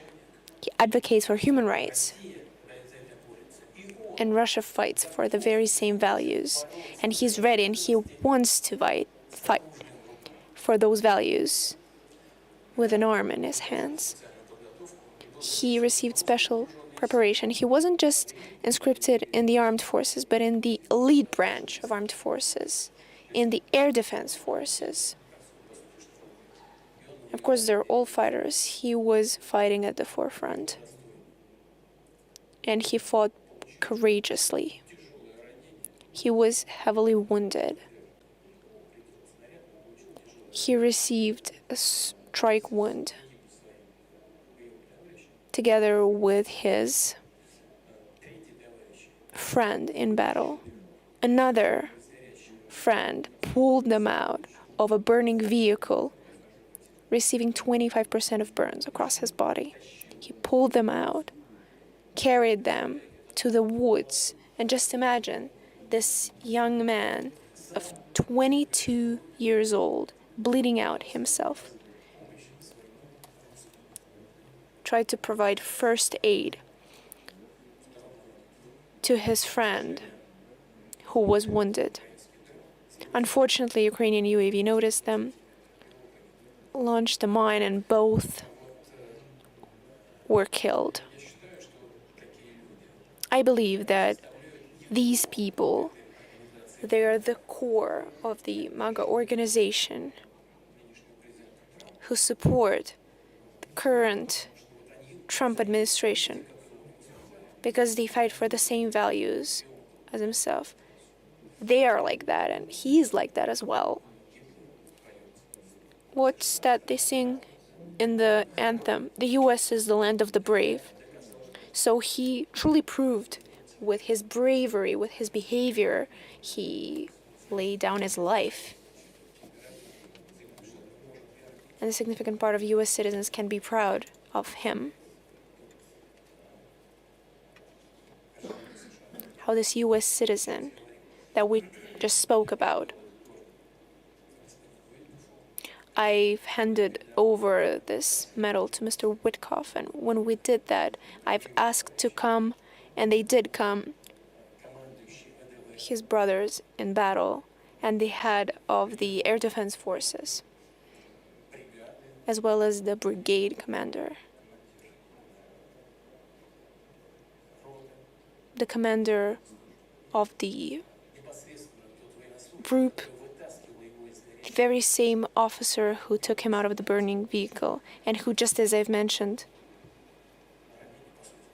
were basically wounded. 25% of his skin was burned. And then he recovered and he went back to the battlefield, by the way. So yes, just recently, at the initiative of the Donetsk People's Republic Initiative, one of the schools in Donbass was awarded the name of the American and Russian soldier.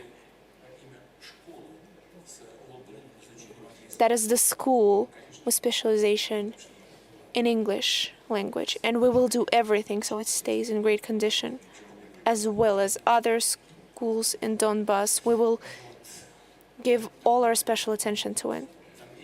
So that's the kind of person we are talking about. His family and the country who supports his points of view can be proud of him. Anton Khlopkov. And overall, I've spoken about people of different nationalities who consider themselves Russian soldiers. Despite being American, he was a Russian soldier. If I may, let's continue the American topic. You mentioned the attempts to kick Russia out of the global markets, the global system. In recent weeks, we hear all those calls from Washington to China, to India, to other countries, and they're putting pressure on them so that those countries would abandon the idea of purchasing Russian raw materials, energy resources. At the same time, you were saying how important it was to get united and about the experience of interaction between Russia and the US and how we need to restore full-scale relations. Necessity to restore full-scale relations between Russia and the US. And this week, to the surprise of many analysts and observers who daily deal with nuclear energy, there was this stats published according to which Russia is the largest supplier of enriched uranium for the nuclear fuel in the US. Considering the current format and level of bilateral Russia-US political relations, what's your assessment of the prospects of interaction between Russia and the US in this field in terms of supplying enriched uranium and in nuclear energy in general? Thank you. Yes, I will speak about the possible tariff limitations on the trade of US with our partners, with our trade partners with China, with India and other states. We are aware that they have counselors who, in their administrations, that this is the right economic policy. There are experts in the US as well who question it. We have a lot of people here who question whether this will harbor any beneficial results. What is the root of the problem? And there is a problem. For example, let's imagine there are higher tariffs on the goods from those countries that Russia sells energy carriers to, oil and gas. What will this lead to? For example, Chinese goods will be less present, and then prices will go up on these goods on the US market.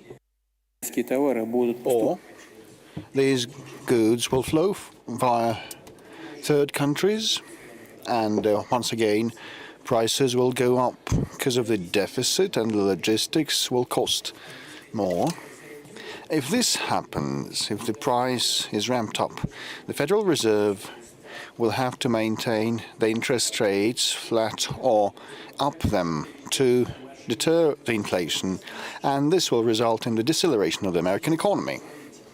It's not about politics, it's like a pure economic reckoning, and many of our economists believe it's going to happen. Same refers to India and goods manufactured there. It's the same as with China. So for the United States, the benefit is not obvious, and for the countries against which the threat was voiced, like for India, if India stops buying our energy, damage will be inflicted upon them, like to $9 to $10 billion if they decline to buy energy from us. If not, high duties will be imposed on them, and once again, damage will be there. Well, the same amount of damage, and why then decline to buy Russian energy to actually sustain political risks, and the Indian people will look at what decisions are made by the political leadership and never accept any humiliation before anyone. And also I know Prime Minister Modi, he will never take any steps of the kind. So economy-wise, there is no point in it.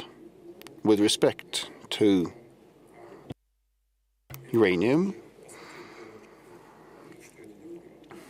well, it is actually kind of type of fuel. This is also type of energy for nuclear power plants. And in this case, a nuclear power plant is no different from those coal firing or furnace oil firing, etc., to generate power. And the United States buys uranium from us. And you've asked, why does it buy uranium from us and bans others to buy our energy? The answer is simple, and it was given back in the times of the Roman Empire. We all know the phrase, quod licet Jovi, non licet bovi. What is allowed to Jupiter is not allowed to Bull. Neither China nor India, even if we recall that in India cow is sacred, they venerate the cow. No one wants to act as a bull. However, in Europe, many of the politicians want to act as a bull or a goat or a ram. Will not point fingers, but this is not about China. It's not the case of India or China or any other major powers or mid-sized nations who respect themselves and will not allow to be humiliated. Well, as regards trading uranium, this continues, and the United States is the number one, I think, power in terms of nuclear generation. I don't remember the exact number. Probably they have 54 power plants, NPPs. But in the overall energy mix, it accounts for 18.7% only. I mean the nuclear power. We produce and generate less. We have fewer units, but in our energy mix it's also 18.5%, roughly the same proportion. But in the United States they have a well-developed nuclear power sector, and it requires a lot of fuel. We are not number one supplier. You said we're the biggest supplier. No, this is not true. The biggest supplier is an American-European company, I forget its name, supplying 60% of nuclear fuel to the American market. And Russia is number two, supplying around 25% of uranium. Last year, I cannot recall the exact numbers of supplies, but we earned around 750 or 60 million USD in the first half of this year. We sold uranium worth more than $800 million to the United States. So more than $800 million worth of uranium, and as a result of the year, it's going to be 1.2 billion, more or less. So we can figure how much is going to be next year. Now we have had the backlog of orders to the tune of around 800 million, so the work is ongoing. And well, they do that because it's the cost-effective option for them, and they're right in doing so. And we are ready to be a reliable supplier. I took note that for the next Valdai Discussion Club, we need a session dedicated to livestock, about rams, sheep. Well, this is a very important matter. Yes, don't hesitate. Don't doubt that. If we step aside from the irony, probably you have caught the irony. But if we speak about the energy trade, the refusal to buy Russian gas in Europe has resulted in the growth of price, and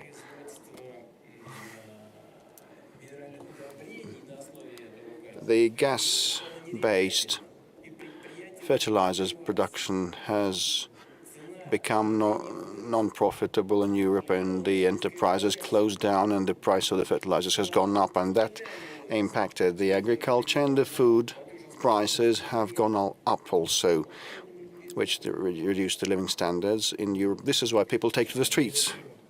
Mr. Putin, and let's leave alone the nuclear topic. And over the last week, a lot has been written about the situation in Zaporizhzhia nuclear power plant, that there is a threat of a major failure that would actually damage all the regions nearby. What is going on there?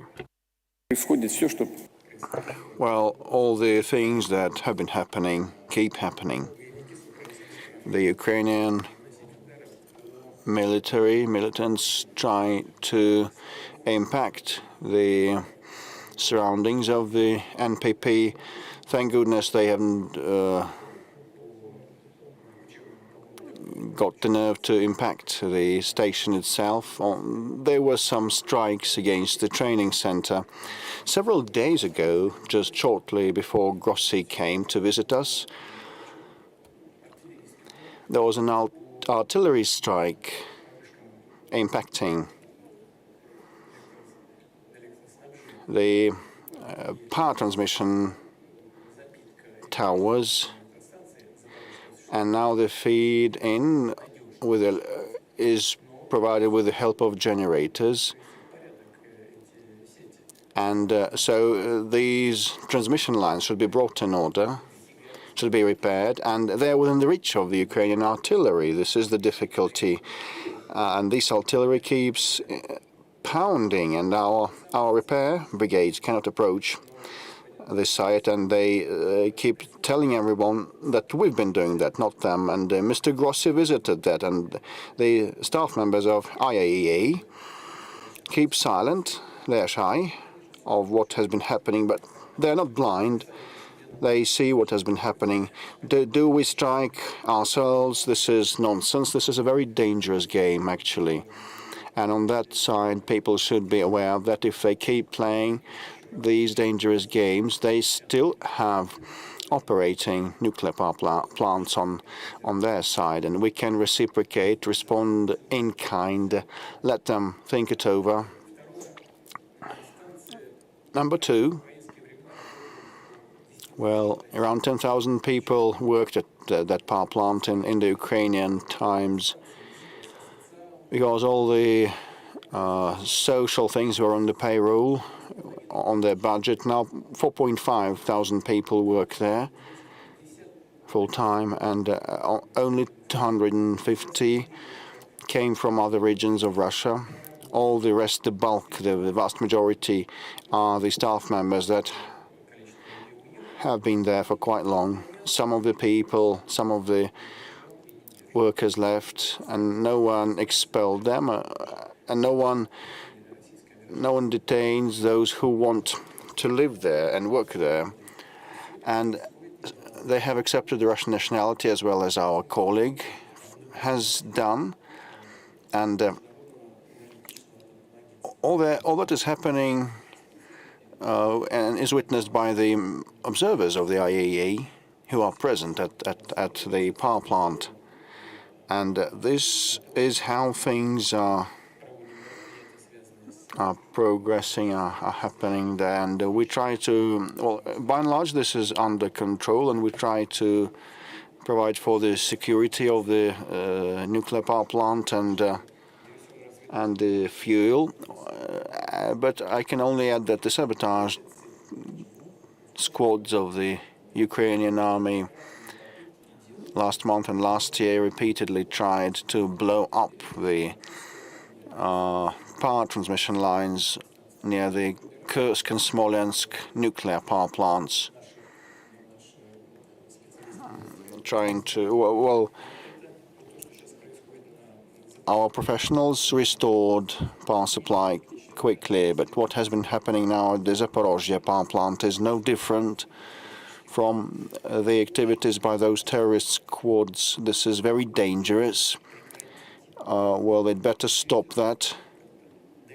I hope this message is brought home to those who are in charge. So Grossi knows what has been happening. Yes, he does, and he knows that. Like a UAV drops a shell, or a shell comes. So do we strike ourselves from the Ukrainian territory? This is ridiculous. Gabor Stirtan, over to you.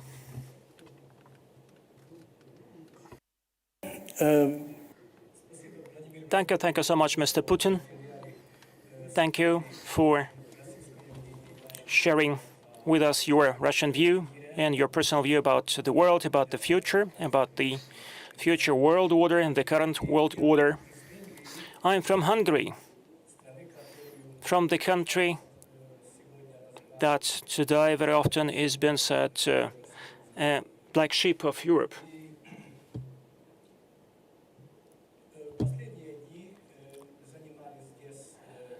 The last several days at the Valdai Discussion Club, we were addressing many questions as to what is going on in the world.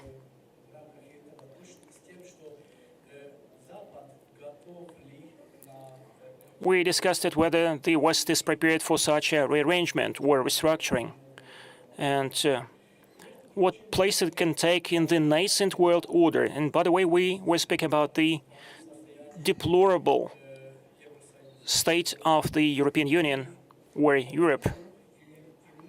I think, and many in Hungary share that point of view, and they ask what would happen to the European Union, because it is not clear whether the EU would stay, would remain, or will it collapse. Its future is not clear. Many believe that the last nails into the coffin of the EU would be driven by the integration of Ukraine. What do you think? Do you share that point of view that the EU now is in deep crisis? What is your attitude towards that situation? And speaking about whether Ukraine is going to accede to the European Union, recently you said that Russia is not against that. Many do not understand that.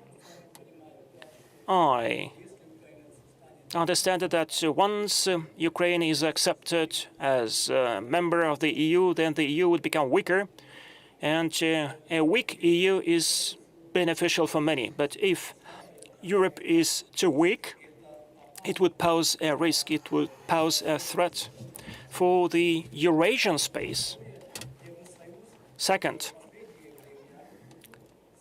the EU lately looks very much like NATO.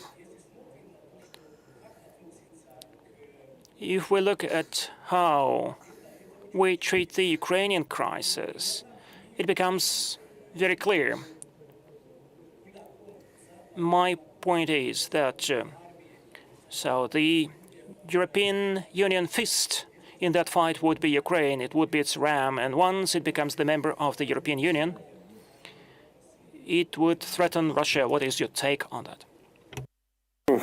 Well, first of all, the European Union Originally, since the founders and the Commonwealth of Coal and Steel developed as an economic group. I said publicly already, but I will indulge in recalling once again that in 1993, together with the then mayor of St. Petersburg, Mr. Sobchak, I accompanied him, and he had a meeting with the then Chancellor, Federal Chancellor Kohl. And Kohl said if Europe wanted to preserve itself as one of the standalone centers of global civilization, it should act in concert with Europe, and Russia and the EU would be mutually complementary in a most powerful way.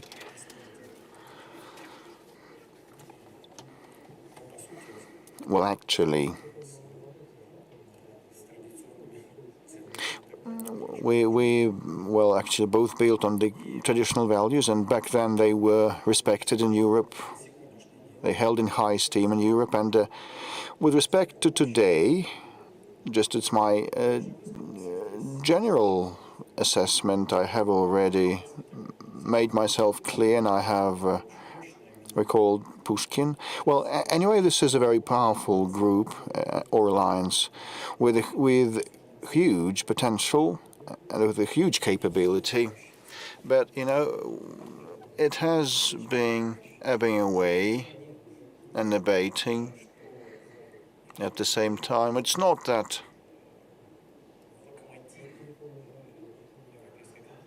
the main powerhouse of Europe, Germany, has been stagnating for a number of years, and it's projected that they will keep stagnating next year. It's not that the French economy has been faced with a great deal of challenges and fiscal deficits and a growing debt burden,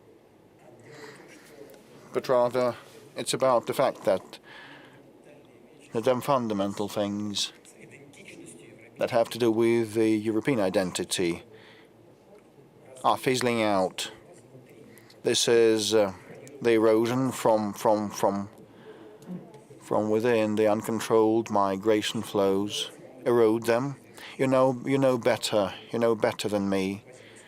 Europe, whether Europe should be a union of nations or a quasi-state, it's none of our business. It's up to the Europeans to decide. But one way or another, they should have the underpinning values in place. If they disappear, Europe, that we love dearly, also would disappear. We have very many liberal people from the creative and intellectual communities. And these are the West lovers and advocates. And they believe that we should tilt towards the West. But even they have been telling me in private that the Europe that we cherished and loved dearly is gone. I will not call their names. They're very well-known people in this country. These are European intellectuals in the full sense of the word, and they stay half a year in Europe in a year, and the Europe that we loved and cherished is gone, they say. So this is because of the erosion of the underpinning values. If that keeps happening, well, Europe will gradually shrink and shrivel and lose its power, and the erosion of the foundation of values will give rise to the economic problems. If things go as they proceed, their sovereignty, values-based sovereignty, will be gone, will be lost, and the economic challenges crop up. We've just discussed that uranium which is a type of energy. You may supply that to the United States, but you can't supply gas and oil to Europe. Why so? No, you can't. Because they have their own considerations. What kind of considerations? Unless they focus on their national interests, they can come up with dozens of arguments. But if they're guided by their own national interests and remain sovereign, they have no grounds. And once the sovereignty is lost, everything will collapse like a house of cards.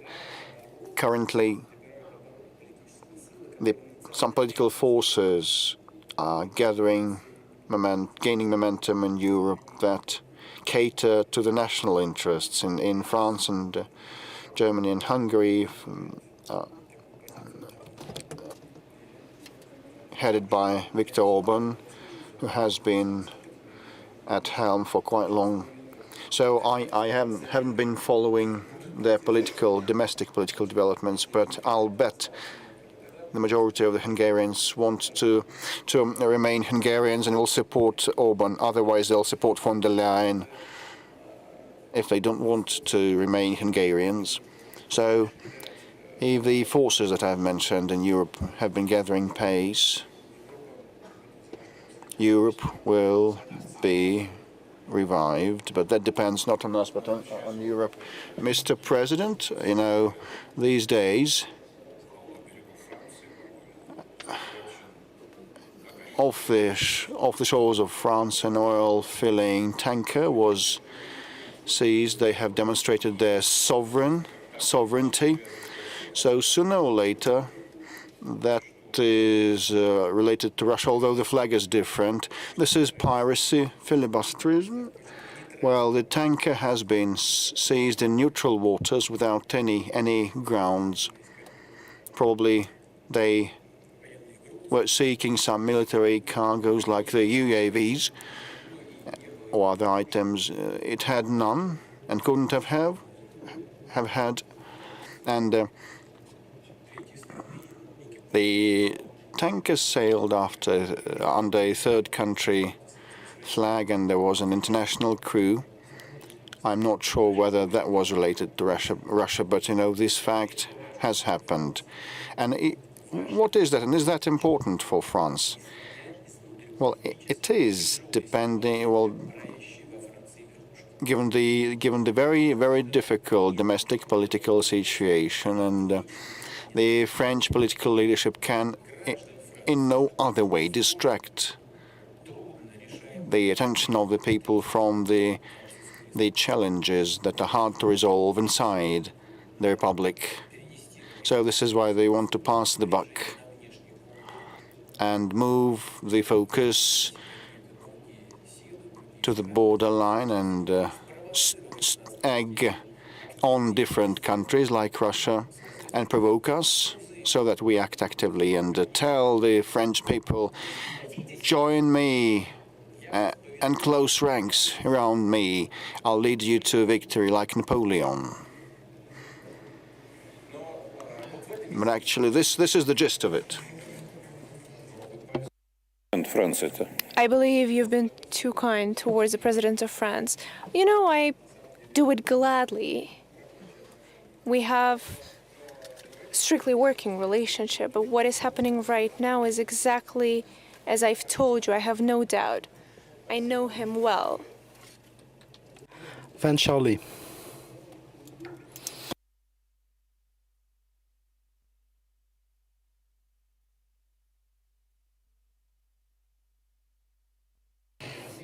From the Center of Russian Studies in Shanghai.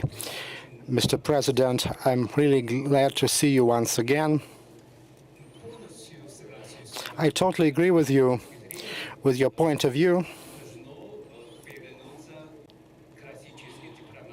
We need to get back to classical diplomatic approaches. It's time. But in recent month and a half,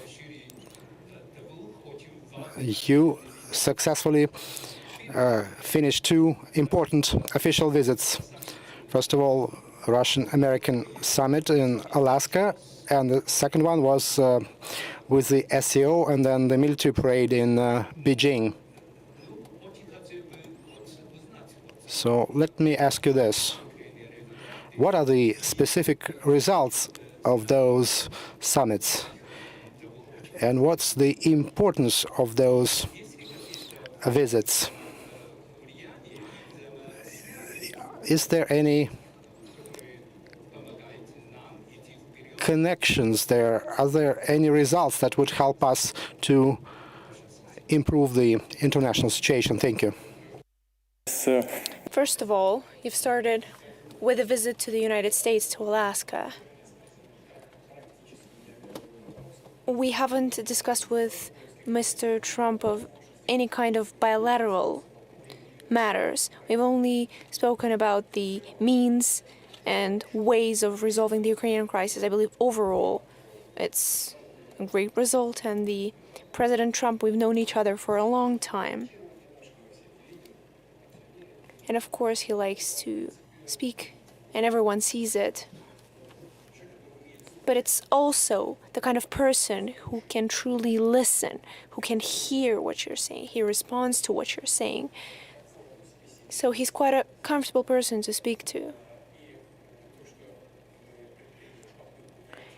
And us attempting to search and find possible ways of resolving the Ukrainian crisis is quite significant. And that was the first point. The second point, even though we've just breached it attemptively, it's the US and Russian relations that are not at a dead end, but it's at quite an early stage. And the very fact of our meeting, of this visit, and I'm very grateful to the President for organizing it, I believe it's all signs that lead to the restoration of bilateral relations, and that is great for us in the bilateral scope, but for the international community as a whole. And now approaching my visit to China, when we've spoken with my friend, I believe that the President of China is my dear friend.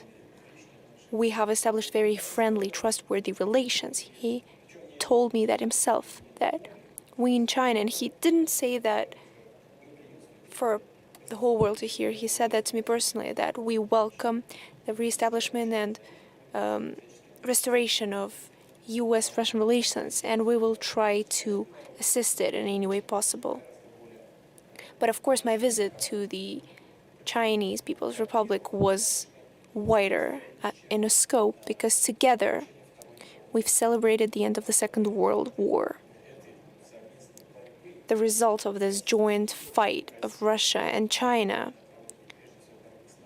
Russia, first of all, on the track of combating Nazism, and then, of course, together combating the Japanese militarism, have contributed significantly. I've also already mentioned it. Just look at the colossal sacrifices that Russia and China have made to the altar of this victory. And secondly, of course, on our side, as well as from China when he came to celebrate the 9th of May, we stay true to this spirit of allyship. So I believe, in this sense, the visit to China was of global, fundamental nature. And of course, this allowed us, on the sidelines of these events, to discuss the world situation, to compare our points of view on the development of bilateral relations in the humanitarian, cultural, educational areas. For next year and forward, we've decided to announce the years of education. And that speaks for the fact that we want to work. We work, and we will continue to work with the youth. This is the future outlook. That is why this visit was so important. And some initiatives of the Chinese president on the global governance They align with our ideas of Eurasian security to compare our notes, because this was truly of global nature, not just bilateral nature. So I highly assess the results of that visit. And I believe this was another important step forward in the development of our relations. Mr. President, you are the first leader in the world who called Trump a comfortable person to talk to. You see, I speak from the heart. As I've already mentioned, of course he likes using big words and speaking point blank and just directly tackling the issue. But he's, as I've already mentioned, protecting his national interests as he sees fit. But sometimes it's easier to hear a direct approach, to understand, instead of ambiguous phrasings. And I'm not saying it just to pay a compliment. We've talked for an hour and a half. I've presented my position and he listened attentively. He did not interrupt me. Then I listened to him very closely. We've exchanged our opinions. These are very complex issues. I will not go into detail because we don't do that. But he said that this will be complicated. Yes, of course. Obviously. We started to go into certain details. We have discussed them. There was a discussion. There was a discussion. I believe you should do this, you should do that, take off your hat. No. There was none of that. Of course, it is important that this leads to a logical conclusion, that there are definite results, but it is a complicated process. And I say that constantly, that it's important to reach a balance of interests, to reach a consensus. It is difficult. But if we approach this, and if we reach those results during the discussion, then these are truly tremendous agreements, and we can hope that they're long-lasting. Did you tell him anything about the history of Ukraine? No, that's not funny. I've spoken about this with my other American colleagues. We've truly discussed of possible ways of resolution. We've been quite frank. We've spoken honestly. It's hard to predict what will come out of it. But we will continue. We're ready to continue this discussion. Whose idea was it to meet in Alaska? Does it really matter? The important thing is that we did meet. But we were comfortable in Alaska. You see, they still have Orthodox presence there. They have Orthodox churches.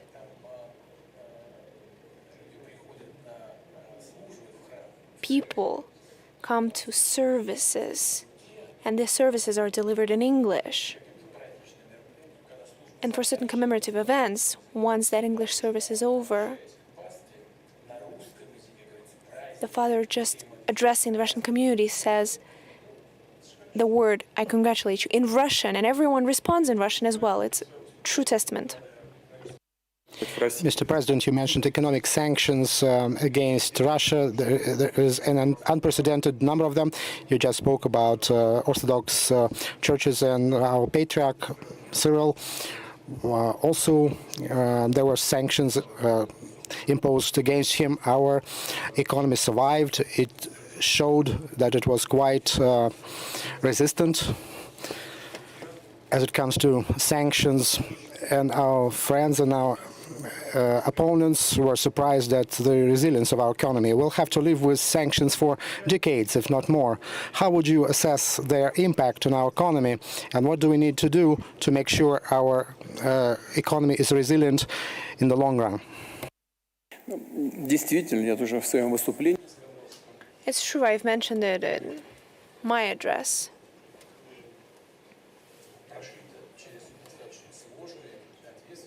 that our path hasn't been an easy way.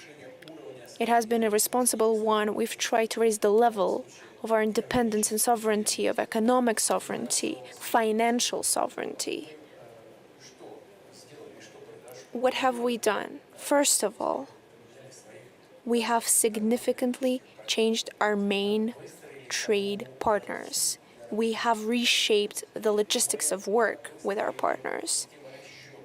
We have changed the payment system. And all of this is functioning. But in today's world, it's not enough. We have to pay more attention to solving other issues. And first and foremost is the further diversification of our economy. It has to be modernized. It has to use more high technology. We have to restructurize the work market, how to pay all of these workers. We have to use more high technology. We have to raise the effectiveness of that work. And it means that higher salaries paid to higher qualified personnel. But we also have paid more attention to those who earn less, because people who earn less, who earn more, they spend more money on domestic products, which means the growth for our local markets. Of course, we can reinforce our financial system. And here it's important to achieve two results. First of all, we need to continue reinforcing our macroeconomic stability, lowering the inflation.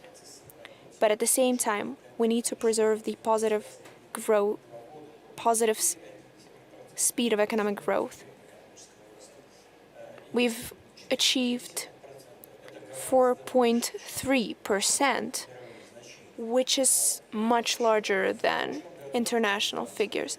But at the end of last year, we've said that in order to defeat the inflation, we have to unfortunately sacrifice the record-setting growth rate, which is why the central bank lowered the key rate, which affects the economy.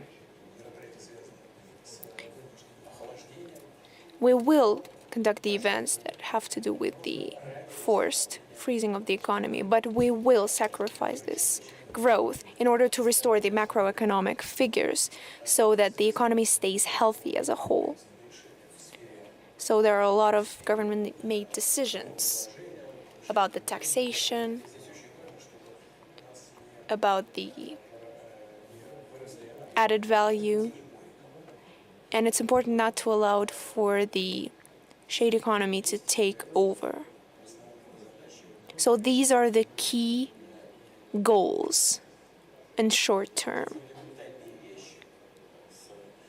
Those are just fundamental points.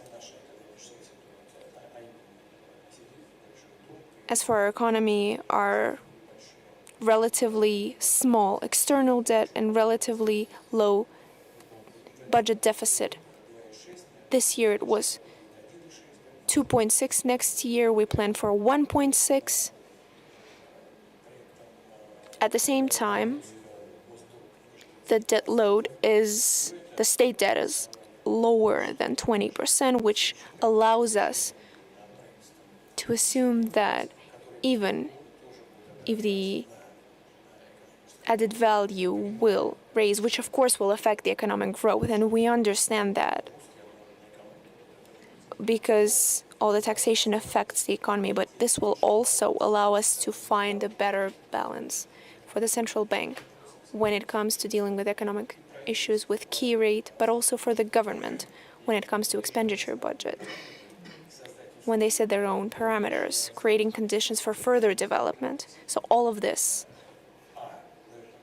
in complex allows us, first of all, to assume that we have come a long and winding road, but at the same time, gives us reassurance that not only have we passed this stage, but we have enough reason and enough means to continue moving forward. Alexander Kuich.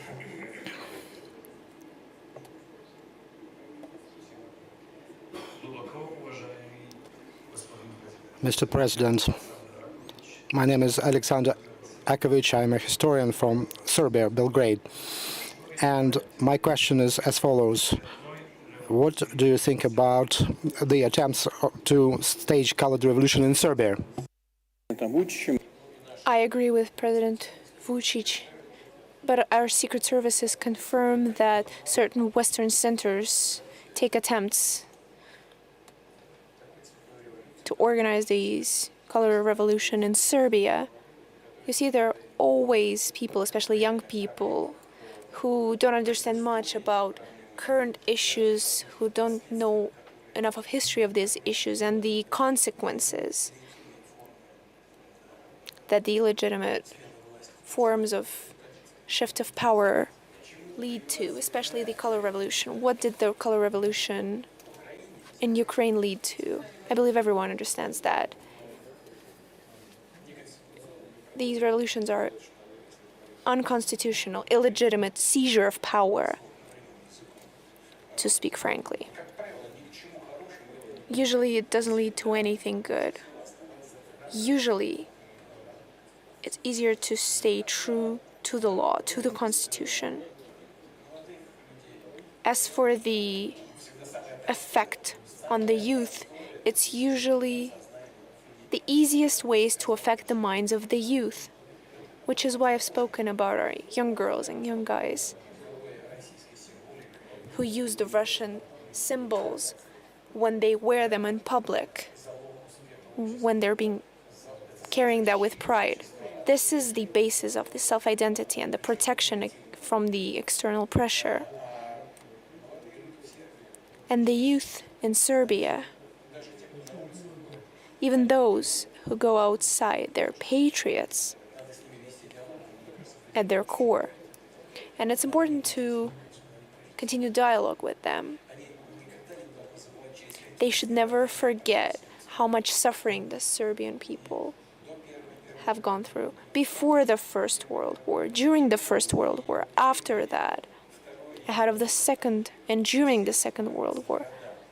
The Serbian people have suffered a lot, and those who push the youth on the streets want their people to continue suffering, just as they want the Russian people to suffer, and they're speaking openly about it.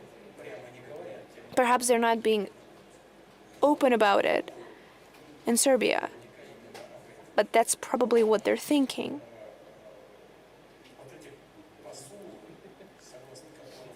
So all these messages that you will go forward, you will dethrone someone, and they say that everything will be okay. Nobody ever says what kind of okay that is. How will it be? What the price for that will be? They stay silent about those things. And usually it leads to the reversed result, to the exact opposite of what people expect. But I believe if you conduct a proper dialogue with these young people, you can find common ground with them. Because first and foremost, they're patriots, and they should understand what's better for their country. All these revolutionary changes or gradual changes with their participation. But that's not our matter. That is the internal affair of Serbia. Do you have good relationship with President Vučić now?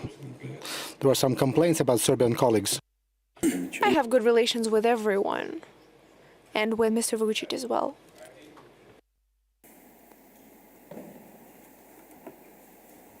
Здравствуйте, Владимир Владимирович. Меня зовут Адиль Калкин. Mr. Putin, my name is Adil Kilkenov. I'm a doctoral student of the Beijing University of Language and Culture. Let me go back to your visit to China. There's this big news now that China introduced a visa-free regime for the Russian citizens, and you can see that in Beijing.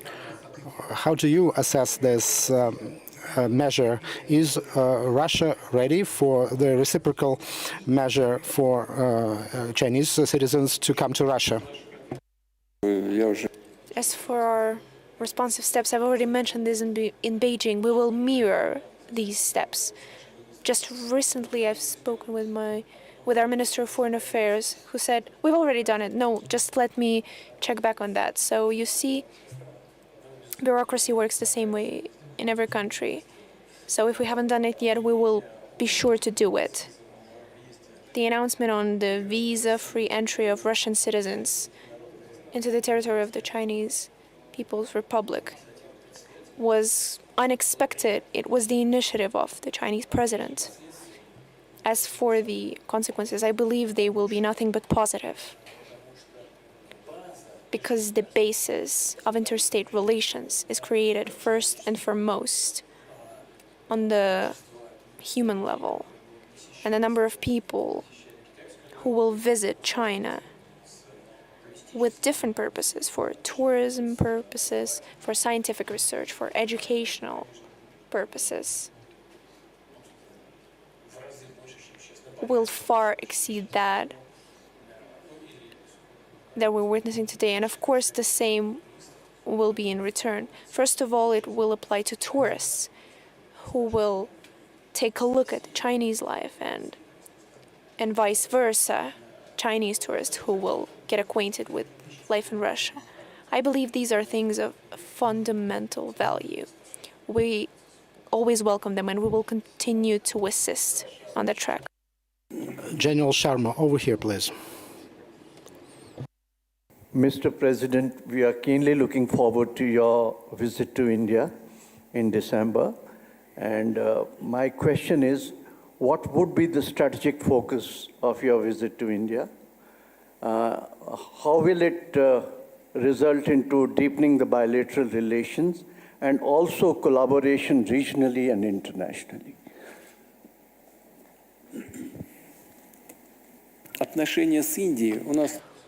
Our relations with India are of special nature ever since the Soviet Union, and since the days where the Indian people fought for their independence. India knows, remembers, appreciates that. And we appreciate the fact that India never forgets that. And so our relations are developing. I believe we will celebrate 15 years since our announcement of the specialized, strategic, privileged partnership. And India and Russia never had any issues of interstate nature, any differences. Prime Minister Modi is a very reasonable, wise leader. He's very oriented in the interests of his nation, and everyone in India knows that. So now our priority is to build effective, mutually beneficial trade ties. Trade turnover with India is $63 billion US. So 1.5 billion people live in India, and in Belarus there are 10. And with Belarus we have $50 billion US and 63 with India. I believe this doesn't lie with our potential, with our capabilities. So we have to resolve a number of matters so that we can unblock our full potential. And first and foremost, we have to deal with the logistics. Second of all, we need to deal with the financing, with the payments. And there is room for work, and there are opportunities for that.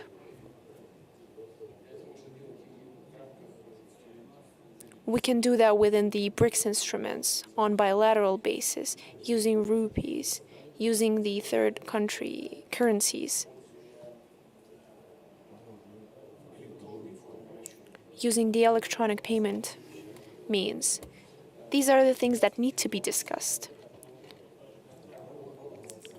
We have a trade disbalance with India. We are aware of it. We recognize it. And together with our Indian friends and partners, we're thinking of ways to perfect this train turnover. Just recently, I gave another order to the government, to the co-president of the Intergovernmental Commission, Mr. Manturov, so that together with his colleagues, he could think of the ways to develop these trade and economic ties. And so now the Russian government is working on it and will continue to put forward subsequent steps to our Indian colleagues. As for political relations, our contacts on the international stage, we usually convert our actions, align them, and we always hear our position, the position of our friends, take it into account, and our ministries of foreign affairs are working closely. And the same applies to the humanitarian area. Here in Russia, we have a lot of students. We love Indian cinema. I've already spoken about it. It's probably the only country in the world that, other than India, we have a separate channel that streams Indian movies days and nights.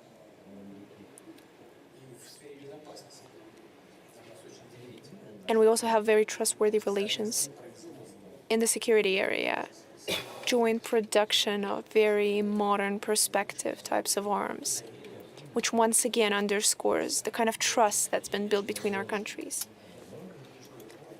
And I also am looking forward to my trip in early December, and I highly await my meeting with my dear friend, with our trustworthy partner, with Prime Minister Modi. Thank you. Anatol Livin over here. Microphone. In Washington. Thank you very much, Mr. President, for coming to see us. Recently, there has been public discussion in the West of two serious potential escalations. The supply of Tomahawk cruise missiles to Ukraine and the potential seizure of ships with Russian cargoes on the high seas, not just in ports and territorial waters. Could you give us your view of the dangers of this and perhaps say something about how Russia would respond? Thank you.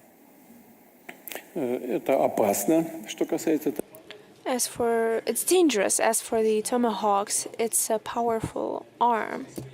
Perhaps not the most modernized, but it's powerful. Poses serious threat. This will not change in any way the balance of powers on the battlefield, the fundamental issues of the armed forces of Ukraine, no matter how many UAVs they get, and no matter how many lines they create with those UAVs, without the personnel, there will be no one to lead those battles. They have to change the tactics.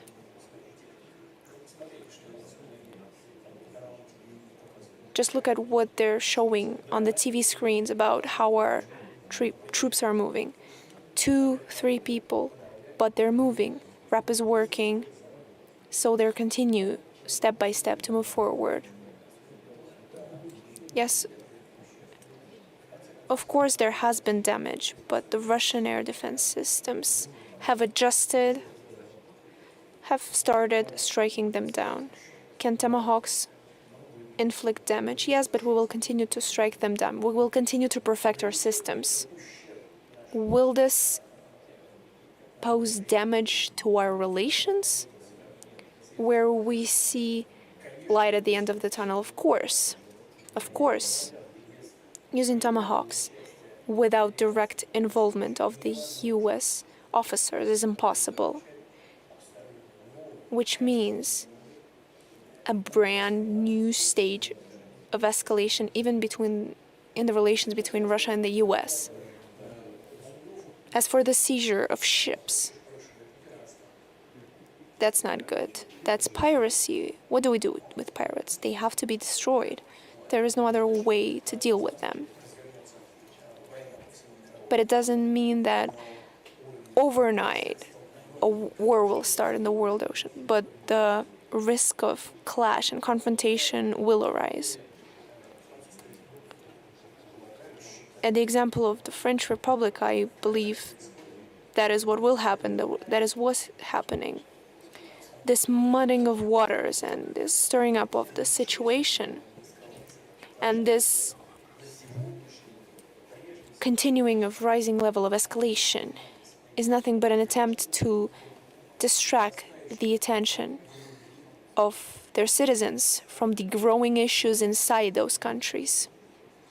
And that is what they're attempting to do. They are awaiting a response from our side. It immediately changes the track of political attention. SOS, we're being attacked. Who is attacking us? Russia. Everyone should stand strong together in order to unite against this common enemy. That is their common goal. And the citizens of those countries should be aware that that is the goal.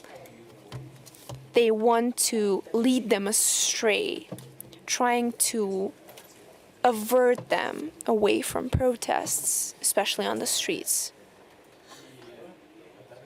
But at the same time,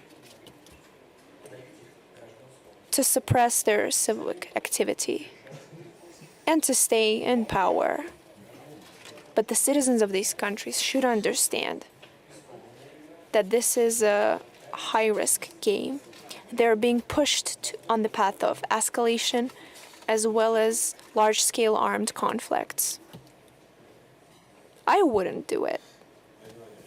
Mr. Putin, you are setting Europe as an example as actually using the external threats for the internal consolidation. But in the United States, quite recently, we saw some high-profile assassination that has been perceived as an internal conflict aimed to polarize the society. Do they need the external threat in order to address that problem?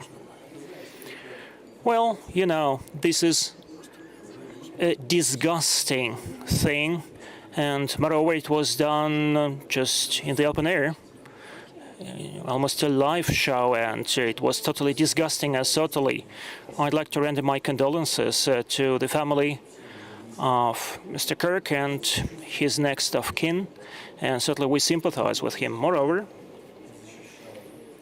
he was defending those traditional values, and by the way, the ones that Michael Gloss came to defend with arms in his hands, and he sacrificed his life for that, and he sacrificed his life here in a fight for the traditional values.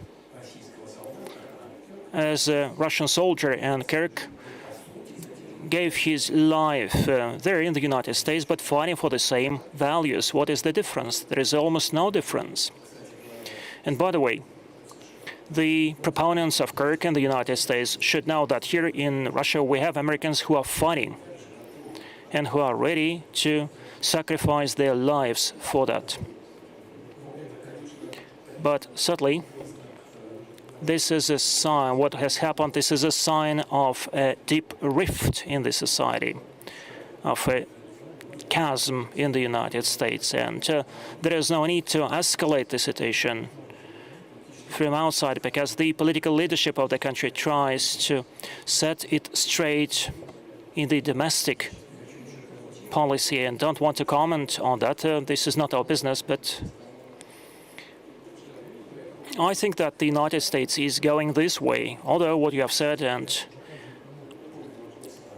what our colleague raised the question about the new high-precision long-range missiles. This is another way to distract the attention from the domestic problems.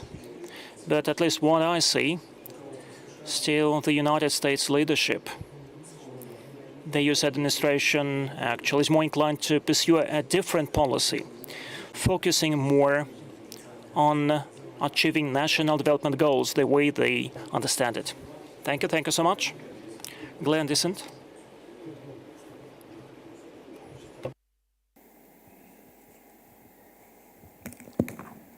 President Putin, thank you so much for sharing your perspectives. My question was about Finland and Sweden having joined NATO. It changes the geopolitical landscape of Europe, and I was wondering how Russia interprets this. That is, the High North, as well as the situation in the Baltic Sea, perhaps specifically on the pressure that Kaliningrad is coming under. And how Russia might respond to this. Thank you.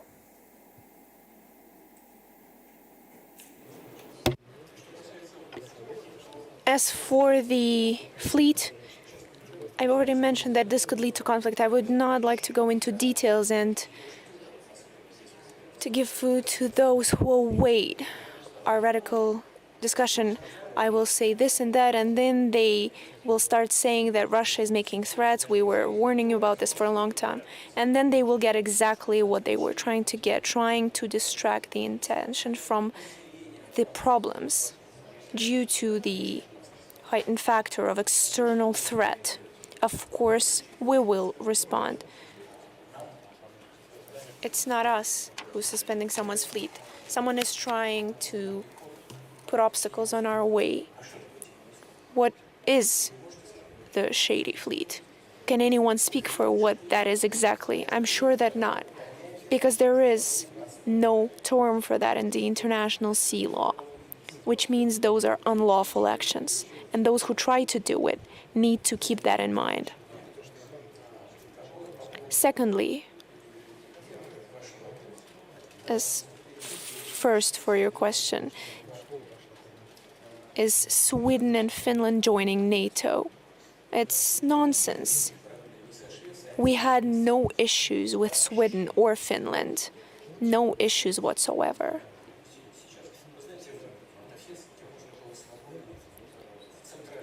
In Helsinki, you could pay in rubles in any store.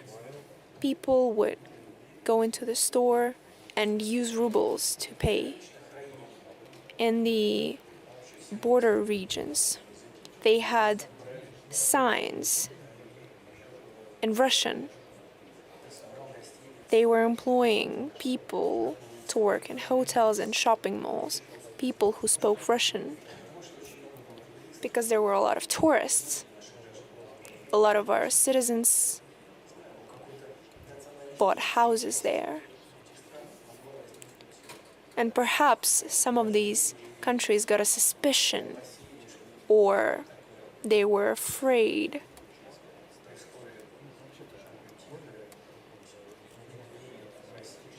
that this silent influence of Russia was taking place. But the world is interdependent. If you don't like something and you see any danger in it, take certain economic administrative measures, just limit acquiring of housing. Anything can be solved. But joining NATO, a bloc that is leading an aggressive policy towards Russia, what for? To safeguard what exactly? To protect whose interests? To protect what interests of Finland exactly? Was Russia trying to capture Finland or Stockholm?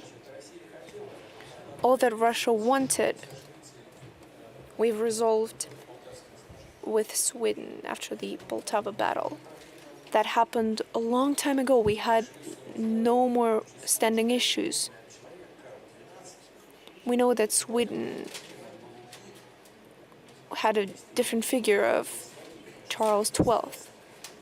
And perhaps he was killed by his own people because he was trying to involve Turkey in another war with Russia. But that was long ago, centuries ago. What kind of issues did we have with Finland? There were no issues. Everything was resolved. All the agreements were signed following the Second World War. So what was the purpose? Were they trying to benefit from the strategic defeat of Russia? I could show a gesture, but I won't do it in the presence of ladies. Finland and Sweden have lost the advantage of neutral status. These negotiations on the possible resolution of Ukrainian crisis. Helsinki Act, why did it right? Why was it called? Because it used to be a neutral country. It was a comfortable spot for meetup. And now who exactly will go to Helsinki? Mr. Stubb. Donald has that. He is good at golf. Okay, that's nice, but it's not enough.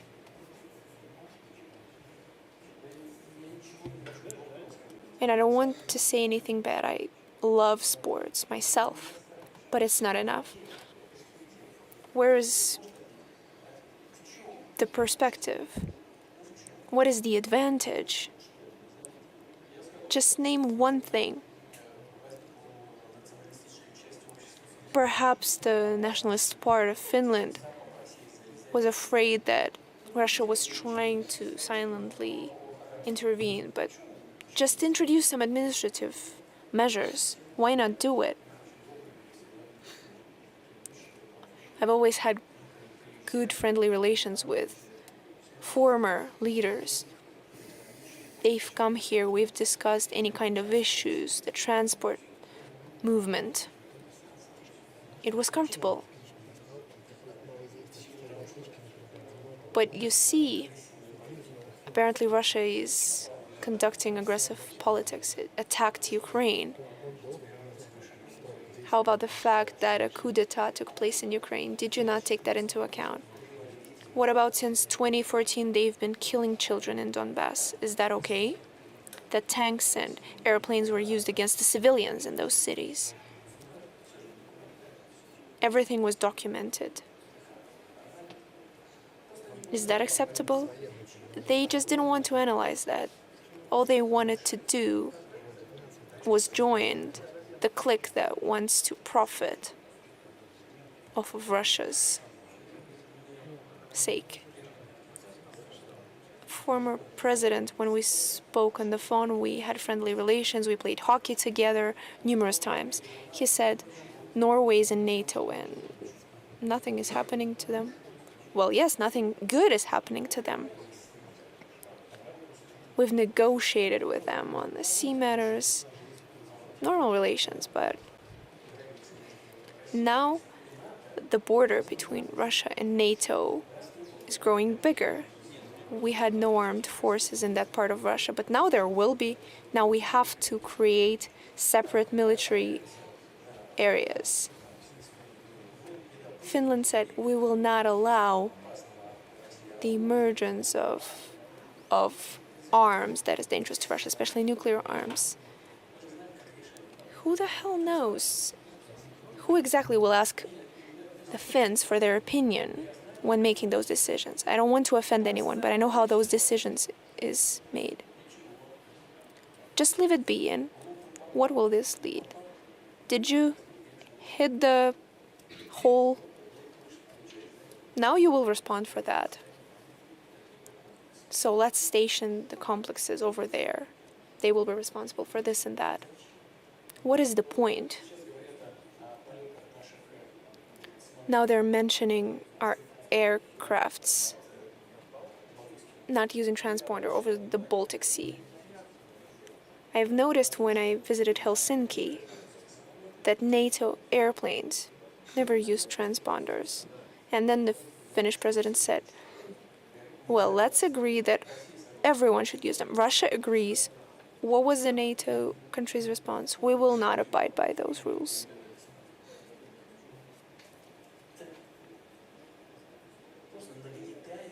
This is nothing but the stirring up over another region in the world. And they're threatening the very stability, the military strategic stability in those regions. If there's anything dangerous, then there, then we will also station something dangerous there. But what for? Who exactly will benefit from it? Will Finnish security or Swedish security benefit from it? Not at all. So of course we will continue working. If they want to restore relations, we have no objections. But the situation has changed. There is a residue. Mr. Putin, why are you sending so many drones to Denmark? Don't do that. I promise I won't do it anymore. Not to Denmark, not to France, not to Copenhagen. Where else are they flying? Lisbon.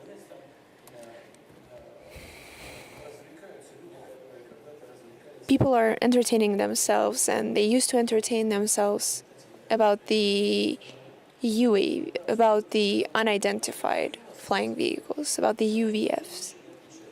And they have a lot of weirdos. We can launch them every day and they can try and catch them. But if we speak seriously, we don't have UAVs that could reach Lisbon. We have long-range ones. But there are no targets there. That's what matters. But that is another way of stirring up the situation in order to respond to the orders of Washington and to raise their expenditures on defense. Although the European economy their situation is complicated. We've spoken about Germany, France. Germany used to be at the forefront of the European economy. And no matter how badly they want it, they can never regain those positions.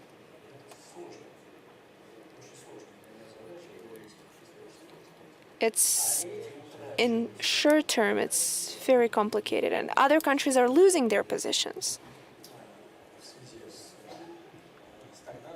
due to the stagnation of leading economies, due to the high budget deficit,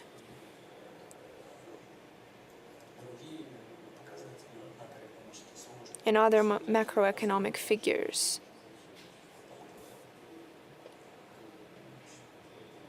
I believe I said that we had 2.6.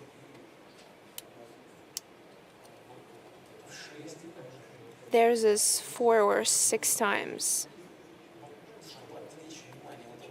So in order to distract the attention from these substantive, deep issues, they try to stir up waters.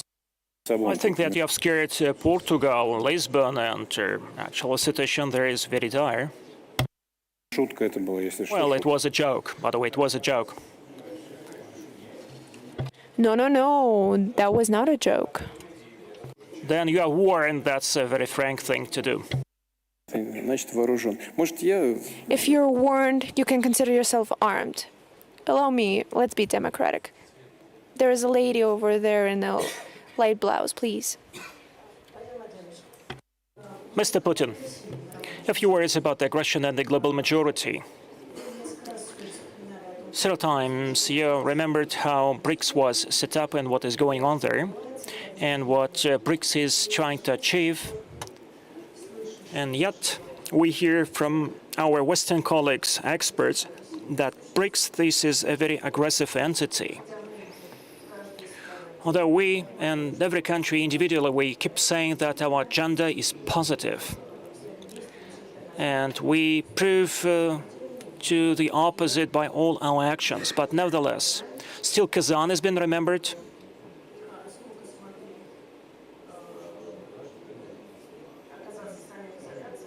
And this shows actually that our European colleagues are isolated while speaking that this is Russia which is isolated. There are lots of initiatives.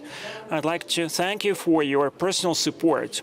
Last year we launched the Council of BRICS, and that was a great endeavor. How to make sure that BRICS doesn't lose the momentum, that it increases in the size, and we have many more partners joining BRICS. How to make sure that BRICS justifies the hopes of the global majority. Thank you so much. That's a rhetorical question. BRICS is expanding and it's good, but we also see new challenges, and you've rightfully drawn attention to it, because the more members there are, the more interests and opinions there are to be taken into account in order to agree on a common position. It becomes more and more difficult, but there is no other way. There is only one way: trying to come to an agreement, taking into account all the interests, and the joint work in that direction. And overall, we've been successful, but BRICS is facing a lot of challenges, a lot of tasks. One of them is to perfect, as we believe, not just create a common platform, common principles of cooperation, first and foremost in the area of economics. I've already mentioned that even when addressing the Valdai Club, we're not trying to build our politics against someone. The whole BRICS politics is aimed at ourselves, at the BRICS members. We're not trying to lead an anti-dollar campaign. Not at all. We're just not being allowed to pay in dollars. So what do we have to do? What else do we have to do? We're going to do what other countries are trying to do, including the US. Trying to allow for an expansion of electronic commerce, electronic payments. We will continue to develop within BRICS, and we continue to do it already. We try to push forward the idea of new investment platforms, where I believe we can expect success on that track. Because as I've mentioned, if we use modern technologies in the payment systems, we can create very unique system that would operate with minimal risks and with practically no inflation. So we can plan the projects that would be mutually beneficial for all the members of the process. But first and foremost, to those where these projects are implemented, and first and foremost, we would like to do it on the fast-growing markets of Africa, South Asia, and they will grow very fastly. And their growth rates are already fast, and they will only pick up the pace as of today. If we look at the world GDP, BRICS represents 40% of the world GDP.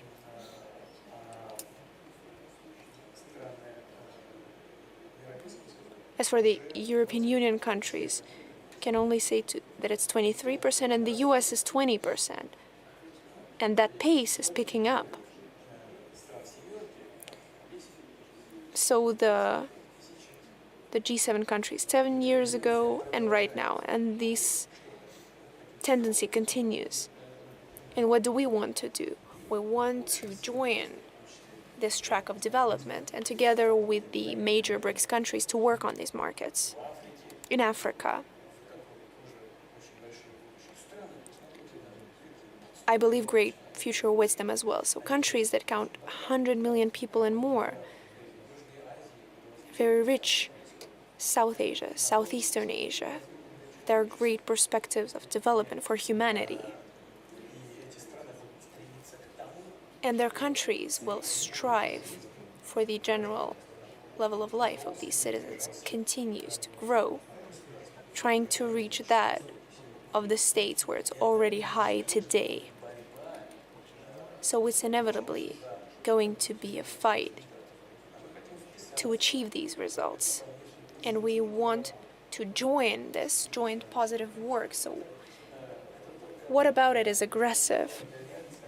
I believe it's just a stress-induced reaction to our success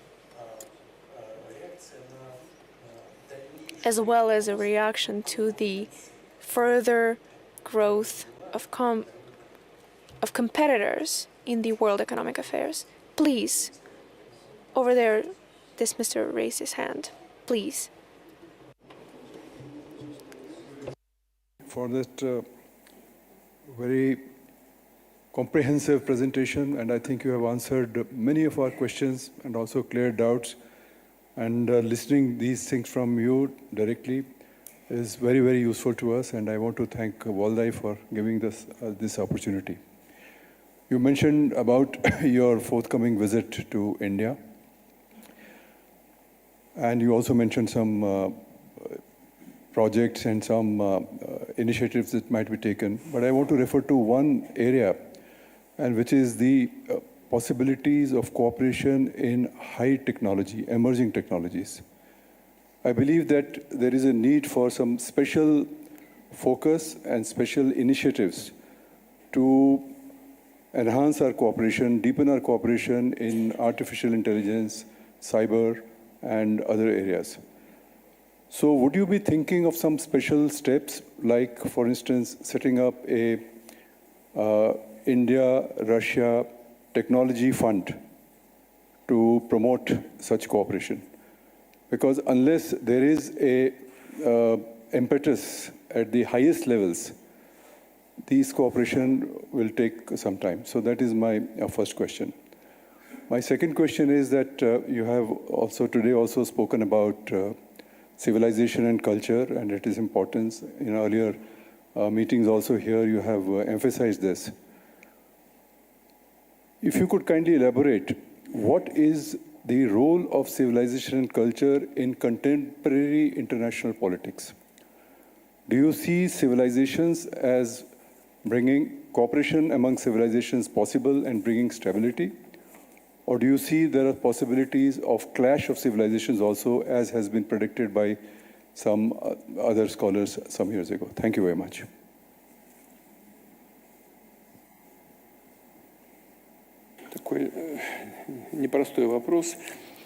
What a complicated question. Allow me to start off with the easier part, with artificial intelligence and other modern developments of our civilization, and on the possibility of creating a fund.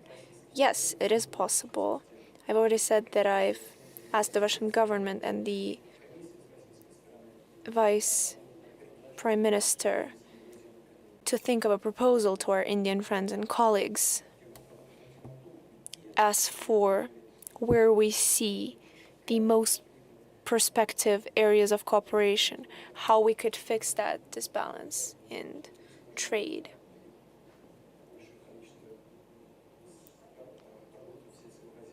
We could acquire more agriculture products, medical products, and more could be done on our side. As for the fund and our cooperation with Indian friends, there are certain specifications which stem from the fact that the Indian economy is the private economy, and it's developing on the basis of private initiatives. And more often you have to deal not with the state, but directly with the companies. And the state, just like over here, simply regulates these relations.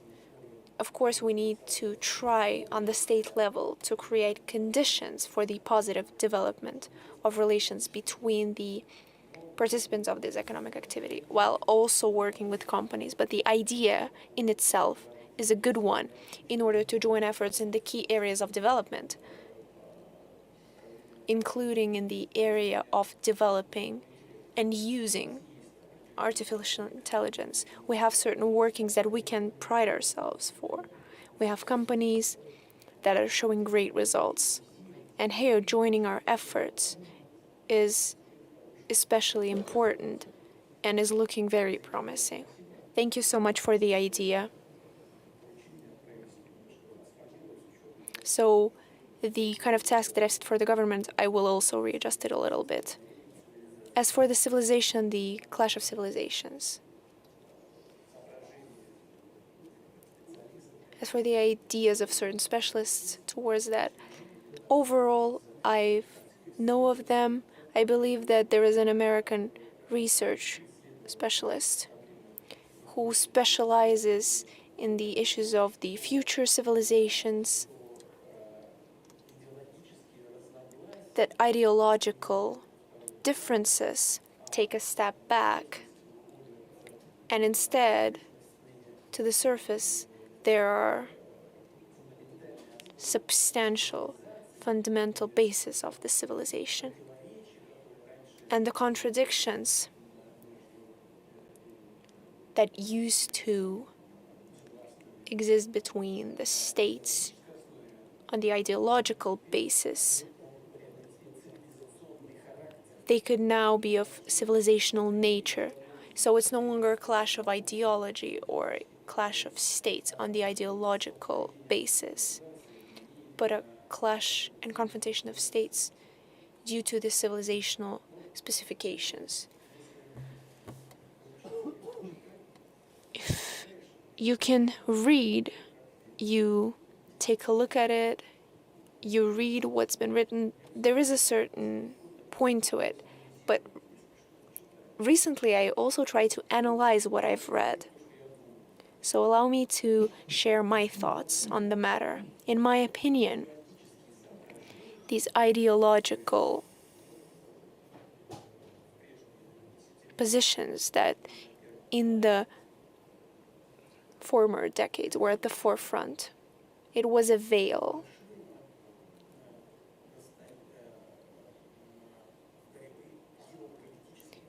It was a veil for the clash of geopolitical interests. And geopolitical interests is a thing of more depth, and they're closer to civilization. The Soviet Union collapsed, and the Russian short-witted former servicemen of the Soviet Union that now we're one family, civilized family. We will hug each other, we'll kiss each other on the lips despite following traditional values, and we will move forward as one joined family to live in great family relations. Nope. Even for me, for the former employee of the intelligence services of the Soviet Union, when I headed the federal services,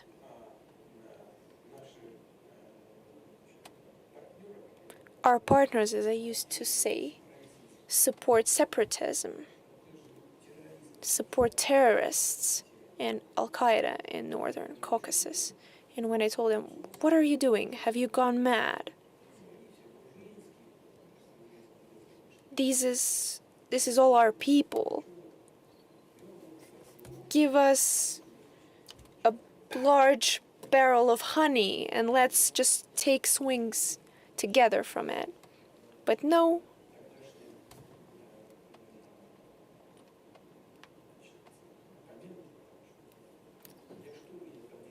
They were our so-called rivalries.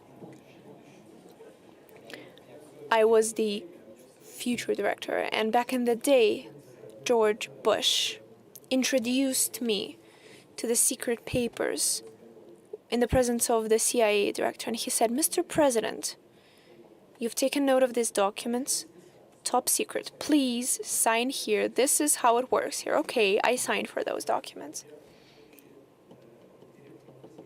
So while I was at the head of the federal services,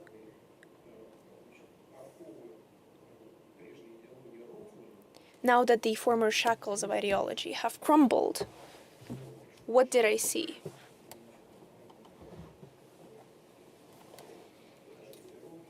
But the CIA is working over there in the Northern Caucasus and beyond, who have agents even among radicals, supplying them with financial support, supplying political support, giving them arms, transporting them in their helicopters. Even me, as a former employee of the secret services of the Soviet Union,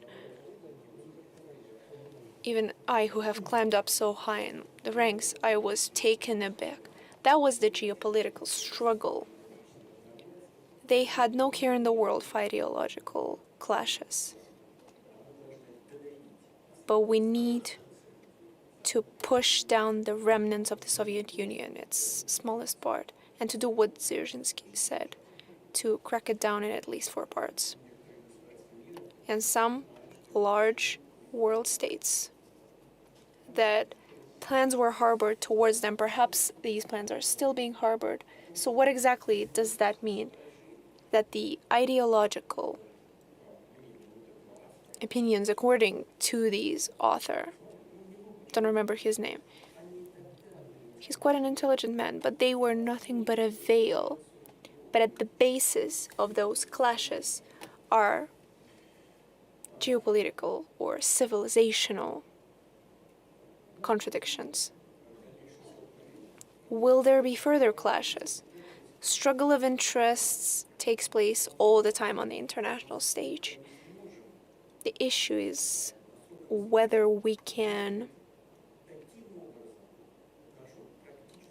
shape our practical work in such a way, and I've already mentioned it, so that we can find consensus between one another, to find the balance of interests.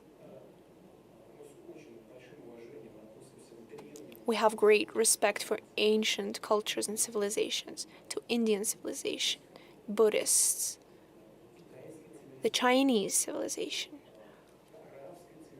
the Arab civilization, Russian civilization is not as ancient as the Chinese, Indian, or Arab, but it's also more than 1,000 years old, so we also have our own experience. So the trademark of our culture is that, yes, while in Indian, Chinese, and Arab world, societies have been formed over the time,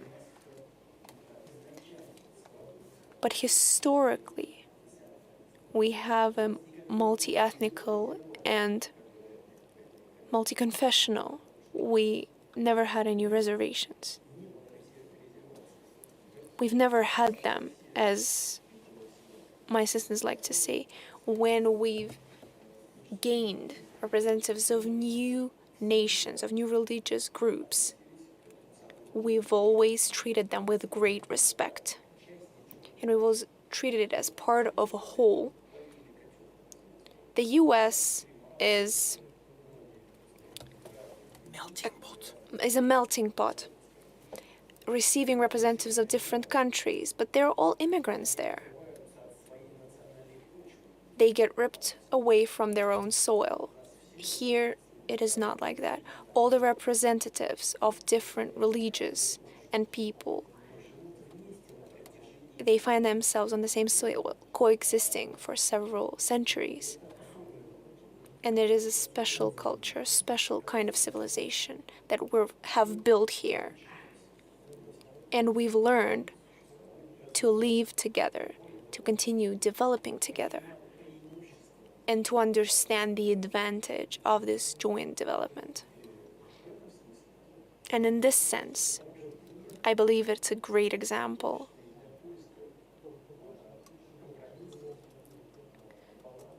to find compromises and trying to establish balance between other civilizations as well. So yes, of course, contradictions may arise, they're inevitable. But if we stand strong and follow the path that Russia followed while trying to form a united nation, then we can always find a way out of any problems. Oh, so we're working for 3.5 hours. Probably we have to wrap up. I'm afraid the audience might hate me. We were on this side. Let's move over to this side, please.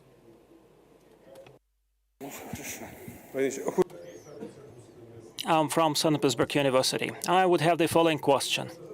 Some time ago, You made a very important initiative to prolong for 1 year the New START treaty with the United States.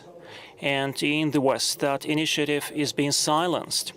And probably I'm overly optimistic, but let us hope that the common sense would prevail and that treaty would be prolonged, would be extended 1 year, and your initiative would be adopted. But what's next? Well, there would be an aim to prolong that treaty once again, where this is the last valid treaty, and we have to have another treaty in a more complex consideration, bearing in mind other poles. Konstantin, it's hard for me to say what will happen because it not just depends on us. But if the US administration responds to our proposal, what will happen in a year, I can foresee. But what happens beyond that, it's hard to tell. The dialogue is not a simple one. And we know the underlying rocks of it. We have new modernized weapon systems. Just look at Oreshnik. Not Oreshkin, Oreshnik.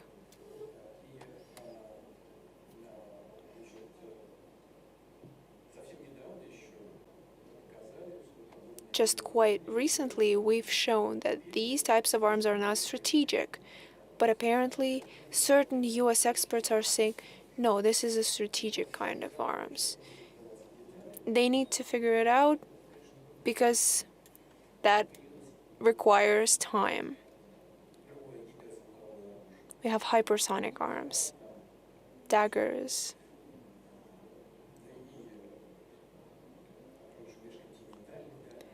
And the intercontinental range arms avant-garde.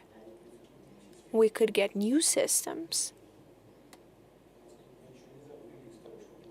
We haven't forgotten anything from what we've planned. The work goes on. There will be results. That is the first part.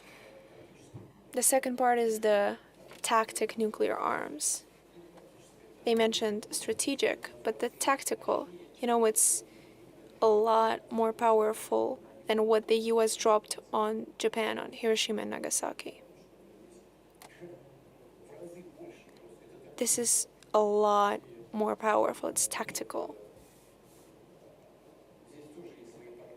Of course, there are still underlying issues here. We're not placing it anywhere.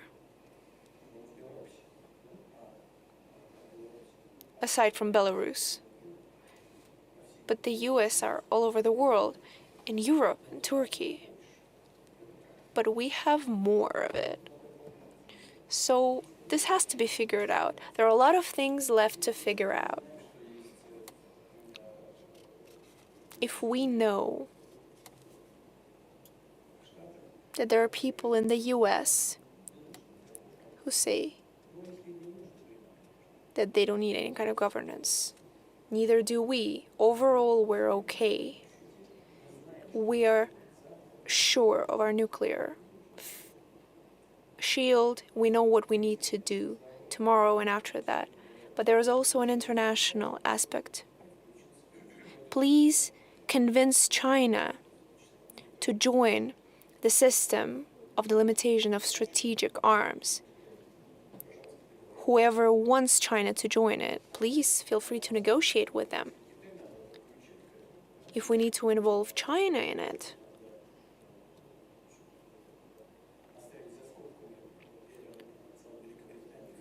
why are we leaving the French and the UK nuclear potential behind? They're the NATO members, by the way. They want to provide their nuclear umbrella for the whole Europe. So there are a lot of complicated details that need a detailed look. If they want to maintain their status quo for a year, we're ready and we're willing. If not, okay. We have a parity, so the US have more submarines. but the nuclear charge on those submarines is more or less the same. They have more nuclear submarines, we have less of those of strategic importance. We have more targeted. And they also play a serious role in the overall score. We have also the rocket troops of strategic importance. And everyone understands who they are. So we're okay in the sense that our modernized level is higher than any other nuclear country in the world. And we have put a lot of work in it. It was intensive. So the level of modernity is especially high. We have strategic troops. We're ready to take a pause, to take a break, together with our US colleagues, to work in that area, if there is any sense to that. If it's unnecessary, then no. But that is, when it comes to deterrence, the strategic. What about nuclear tests? Is it time? We know that someone is ready for these nuclear tests, and if they're ready to do it, we will follow suit. Please.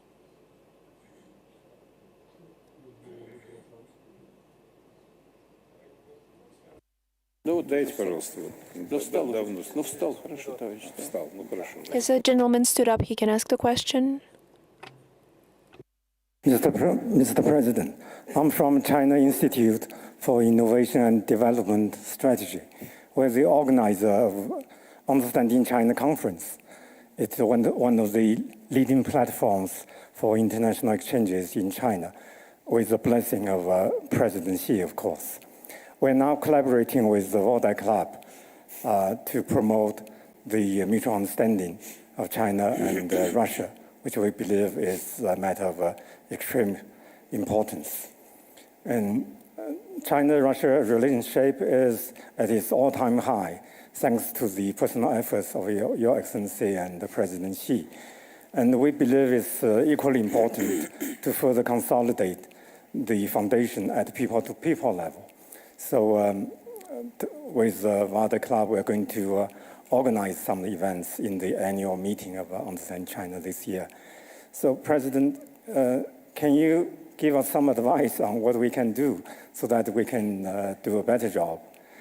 And secondly, can you say a few words to the audience of the Understanding China Conference about the understanding of understanding of Russia? You have numerous friends in China, and they would love to hear your voice. But China is a big country. There are more people who need to have a better understanding of Russia. So a personal message from you would be of great help. Well, like not as a great leader, state leader, but as a brother to your Chinese sisters and brothers. Thank you. Вы знаете, я могу... You see, I can only say to my Chinese brothers and sisters that we're on the right track. We need to stay true to it. We need to cherish the relations that we have built between us and do everything in our power, no matter where we are, no matter how high in power we are, or maybe we're just working on the factories, cinema or in theater or in a higher educational establishment, to reinforce this cooperation. It is of the highest importance, both for the Chinese and the Russian people. And I would like to thank you for everything you've done so far and to wish you all the success. On our part, me personally, I'm sure the Chinese president will do everything to support you on that way.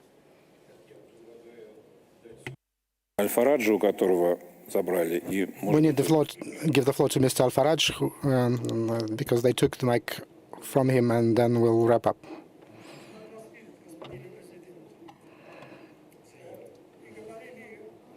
I'm glad to see you, Mr. President. Me too. You spoke about multipolar world. This is a very interesting question for all of us. We are the oil exporters, and we also import everything else that we need for development and for consumption. We are particularly interested in making sure there's free shipping lanes, and we also need to be able to export our oil safely and securely. Mr. President, this multipolar world in the future, can it ensure shipping is free and safe, and also in terms of energy supply for the entire world, considering the case with Nord Stream, so that it does not happen again? As for ensuring sea security, I already said it, and I would like to reiterate it because it's especially important. Our adversaries always demand that we abide by international law. On our side, we demand that they abide by international law. International law,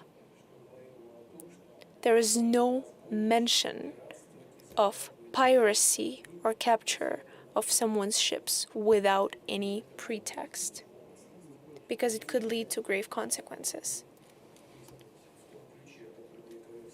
But if we stay true to the nature I've already mentioned, if the multipolar world continues to fight for the interests of every single person, trying to use instruments for the benefits of everyone, and secondly, I hope that the organizations and the citizens of countries whose leadership is trying to stir up the situation,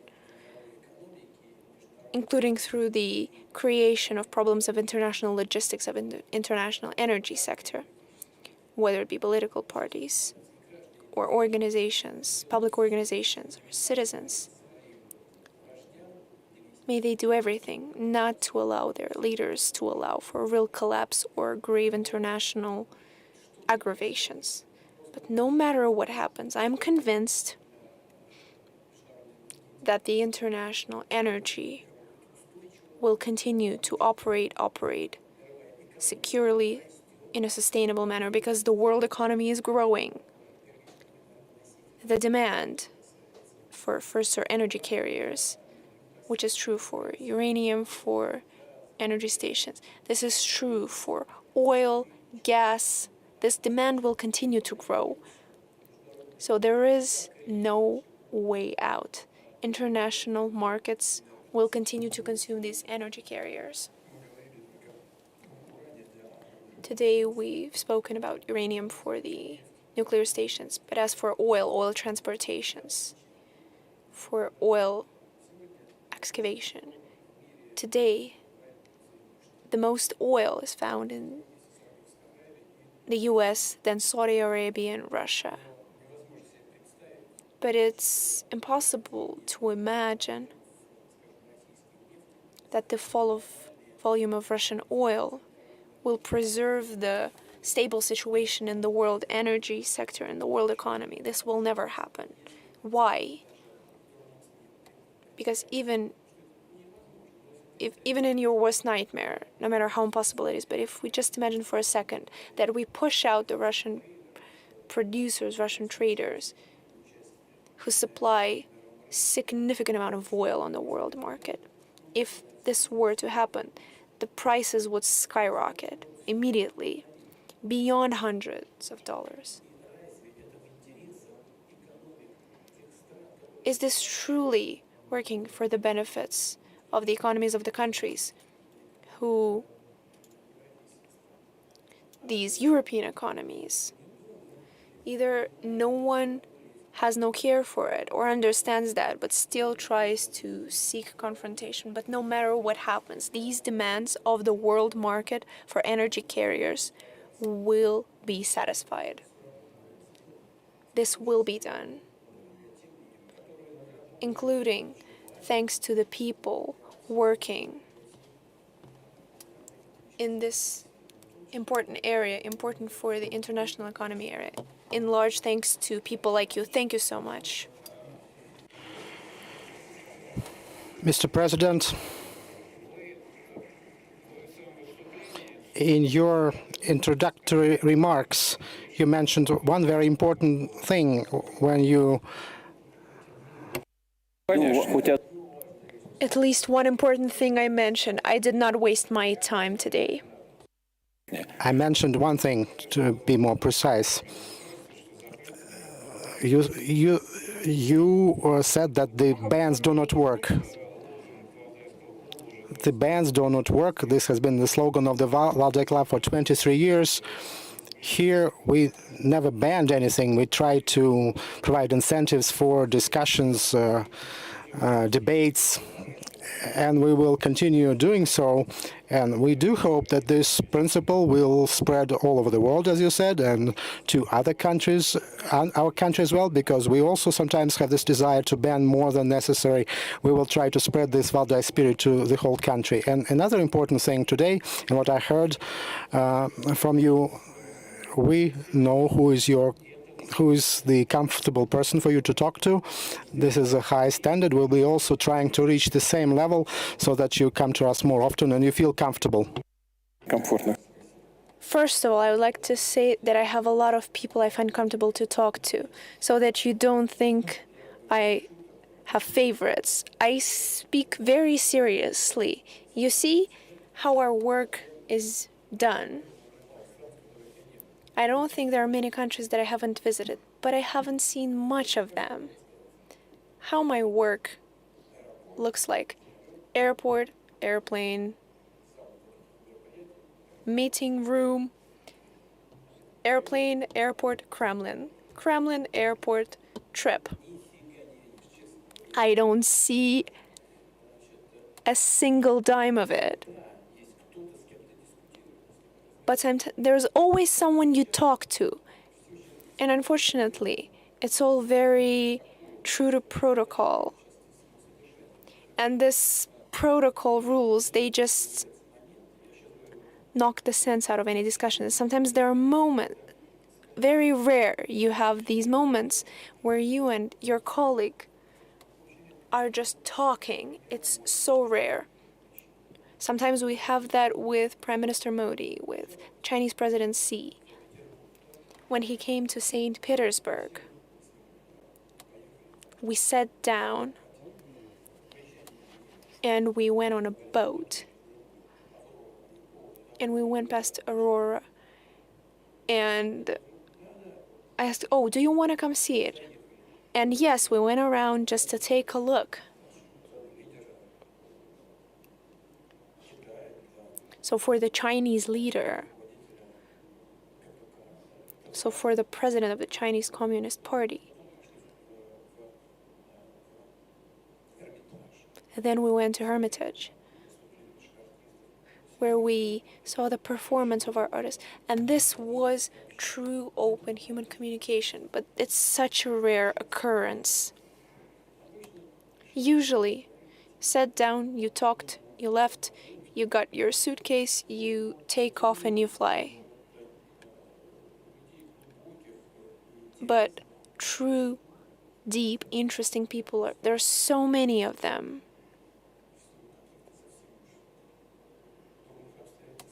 But due to truly unfortunate circumstances, they don't always find themselves in the position of power. So these are people who have struggled a lot, who have gone through a lot of tests. I now have an upcoming visit to Tajikistan, where the Commonwealth of Independent States are meeting. I will meet with the president of Tajikistan.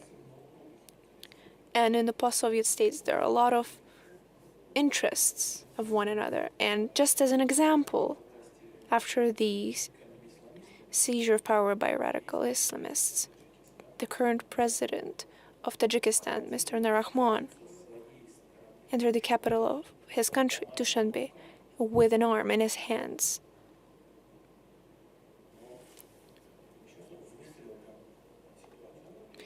And now he has changed the situation. Of course, it's not easy. All of this to say that all of these people are so interesting to talk to, and of course, I hope that this community of people you can truly sit down and talk to will continue to expand, to grow. And there will be new ways of coming to agreements on the key issues of world development and world agenda. And the intellectual elite gathered here today will continue to assist us. Thank you so much. Thank you very much indeed.